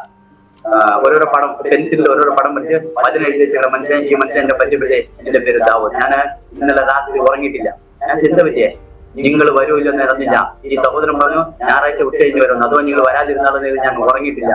അപ്പൊ നോക്കണേ ദാഹം. നമുക്ക് എത്ര അവസരങ്ങൾ എന്തെല്ലാം ഉണ്ടായിട്ട് ചിലപ്പോൾ ചർച്ചയിൽ പോകും, നമ്മൾ മുടങ്ങി പോകുന്നു. പക്ഷേ ആ സഹോദരൻ ഹിന്ദി സഹോദരനാണ്, ജാർഖണ്ഡുകാരനാണ്, ബംഗാളിൽ നിന്ന് കല്യാണം കഴിച്ച് ബംഗാളിലുള്ള ഒരു സഹോദരനാണ്. അങ്ങനെ ഞാൻ കുറച്ച് ഷെയർ ചെയ്തിട്ട് കാസർഗോഡ് ജില്ലയിൽ ആദ്യമായി ഹിന്ദി ആരാധന തുടങ്ങാനായിട്ട് ഈ പാപികൾ ഒന്നാമനായ ഞാനാണ് ആദ്യമായിട്ട് ഹിന്ദി ആരാധന തുടങ്ങാൻ ദൈവം എന്നെ ഉപയോഗിച്ചത്. ഞാൻ പറഞ്ഞത് വേറെ നമ്മളെല്ലാവരും ദൈവത്തിന് വിലപ്പെട്ടവരാണ്. ദൈവം നമ്മളെല്ലാം ഉപയോഗിക്കും. കർത്താവിന്റെ കരങ്ങളിലേക്ക് നമ്മളെ കൊടുക്കണം. അങ്ങനെ ആദ്യമായി ഈ മദ്യപാനത്തിലും പുകവലിൽ ഉണ്ടായിരുന്ന സഹോദരന്മാർക്ക് ഒരിക്കലും ഞാൻ ഇത് നിർത്താൻ പറഞ്ഞിട്ടില്ല. ഞാൻ പറഞ്ഞില്ല എന്റെ പപ്പ വിശ്വാസം. ഞാൻ പപ്പയോട് ഇങ്ങനെ ഒരു സത്യമാണ് ഞാൻ പറഞ്ഞില്ല. എന്റെ നടപ്പിലൂടെയാണ് എന്റെ പപ്പ വിശ്വാസം. എനിക്കറിയാമോ ഞാൻ മാറിയിട്ട് ഞാൻ പെന്തിക്കൊസ്താൻ പോടാന്ന് പറയും. പക്ഷേ നടപ്പിലൂടെ ഞാൻ ചെയ്ത രീതിയിലൂടെയാണ് എന്റെ ജീവിതത്തിൽ നിന്ന് മാറ്റം. വഴക്ക് പറയുന്നില്ല, ഭാര്യനെ സ്നേഹിക്കുന്നു, മോനെ തോർത്തിട്ട് പാട്ടോട് ഇതെല്ലാം കണ്ടപ്പോഴാണ് മനസ്സിലായത് ഇത് മാറ്റം വന്ന്. അതേമാതിരി ഈ സഹോദരന്മാരോട് ഒരിക്കലും ഞാൻ അങ്ങനെ പറഞ്ഞില്ല. പക്ഷേ യേശു രക്ഷിക്കുന്നു പറഞ്ഞു. അങ്ങനെ നോക്കുമ്പോ ഓരോരുത്തരും മീശയും വെട്ടി കുടിയും വെട്ടി ഓരോരുത്തരും മാറി വന്ന് എല്ലാവരും സ്ഥാനപ്പെടാനൊക്കെ. അങ്ങനെ ബംഗാളിൽ പോയിട്ട് പ്രവർത്തനം തുടങ്ങി. എന്റെ കണക്കിൽ ഒരു 10-20 സ്ഥലത്ത് പ്രവർത്തിക്കൊണ്ടിരിക്കുകയാണ് ഈ സഹോദരന്മാരെല്ലാം കൂടിയിട്ട്. അതേമാതിരി ചില സഹോദരന്മാർ ചേർന്നു. അതേമാതിരി അസ്സാമില് കൊല്ലത്ത് ഞാൻ ട്രെയിനിൽ പോയിട്ടിരിക്കുമ്പോൾ ഒരു സഹോദരന്റെ അടുത്ത് വേണ്ടി അവിടെ ഒരു ഹിന്ദി ആരാധന തുടങ്ങി ഞാൻ കൊല്ലത്ത്. അങ്ങനെ അതിലേക്ക് ഞായറാഴ്ച ഞാൻ ഇവിടുന്ന് പോയി നടത്തിയോണ്ട് വന്ന് രാവിലെ മലയാള ആരാധന കൂടും, ഉച്ച കഴിഞ്ഞ് ഹിന്ദി ആരാധന നടത്തി. അങ്ങനെ അസ്സാമില് എനിക്ക് പോകാനായിട്ട് ദൈവാവസരം ഒരുക്കി. അവിടെ കുറച്ച് സ്ഥലങ്ങളിൽ അവരിങ്ങനെ സുശ്രൂഷ പറഞ്ഞ് അവിടെ ആരാധനകൾ തുടങ്ങിയിരിക്കുക. അതേമാതിരി ജാർഖണ്ഡില് ഞാൻ പറഞ്ഞു വന്നത് നമ്മൾ എങ്ങനെയായി 4 ദൈവകരങ്ങളിലേക്ക് നമ്മൾ കൊടുത്തെങ്കിൽ നിശ്ചയമായി ദൈവം നമ്മൾ അത്ഭുതമായിട്ട് നമ്മൾ നടത്തും. ഹല്ലേലൂയ. അതുകൊണ്ട് ഞാൻ പറഞ്ഞല്ലോ കർത്താവിൽ വന്നാലും നമുക്ക് കഷ്ടമുണ്ട്. പക്ഷെ കർത്താവ് നമ്മുടെ തന്നെ ഉണ്ടാവും. കർത്താവ് പറയുന്നു ഞാൻ ഒരു നാളും കൈവിടില്ല, ഒരു നാളും ഉപേക്ഷിക്കില്ല. കവി ചോടകനെ കവി ത്യാഗകനെ. അതാണ് കർത്താവിന്റെ വാഗ്ദത്തം. അതുകൊണ്ട് ഞാൻ പറഞ്ഞല്ലോ ഇത്രയെല്ലാം രീതിയിൽ ഞാൻ നടന്നെങ്കിലും കർത്താവ് എന്നെ സ്നേഹിച്ച ഒരു പുതിയ സൃഷ്ടിയാക്കി മാറ്റി. കർത്താവിന്റെ ഇതിൽ ഞാൻ നിർത്തിയിരിക്കുന്നു. ഇങ്ങനെ ഒരു അവസരം നൽകിയ ജോയ്സ് TV ഓർത്ത് ഞാൻ ദൈവത്തിന് നന്ദി പറയുന്നു.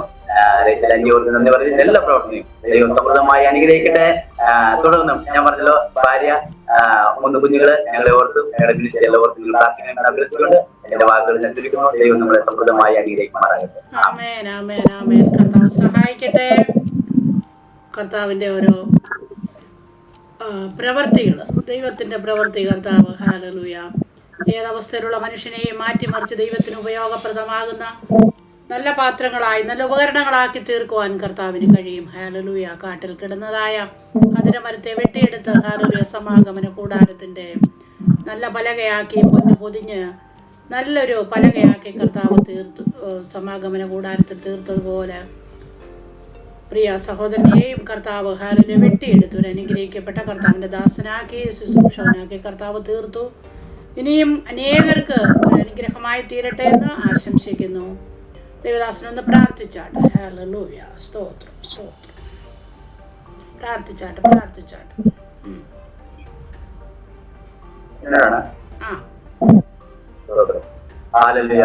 ഞങ്ങളെ വാത്സല്യമായി സ്നേഹിക്കുന്ന ഞങ്ങളെ സ്വർഗീയ പിതാവേ, ഈ നല്ല സമയത്തിനാട്ടങ്ങെ കർത്താവ് വാഴ്ത്തി സ്തുതിക്കുന്ന കർത്താവേ, ഈ അനുഗ്രഹപ്പെട്ട നിമിഷങ്ങളിൽ കർത്താവെ ഞങ്ങളുടെ സാക്ഷികൾ കർത്താവ് പഞ്ചതിനെ സഹായിച്ചതിനായി സ്തോത്രം.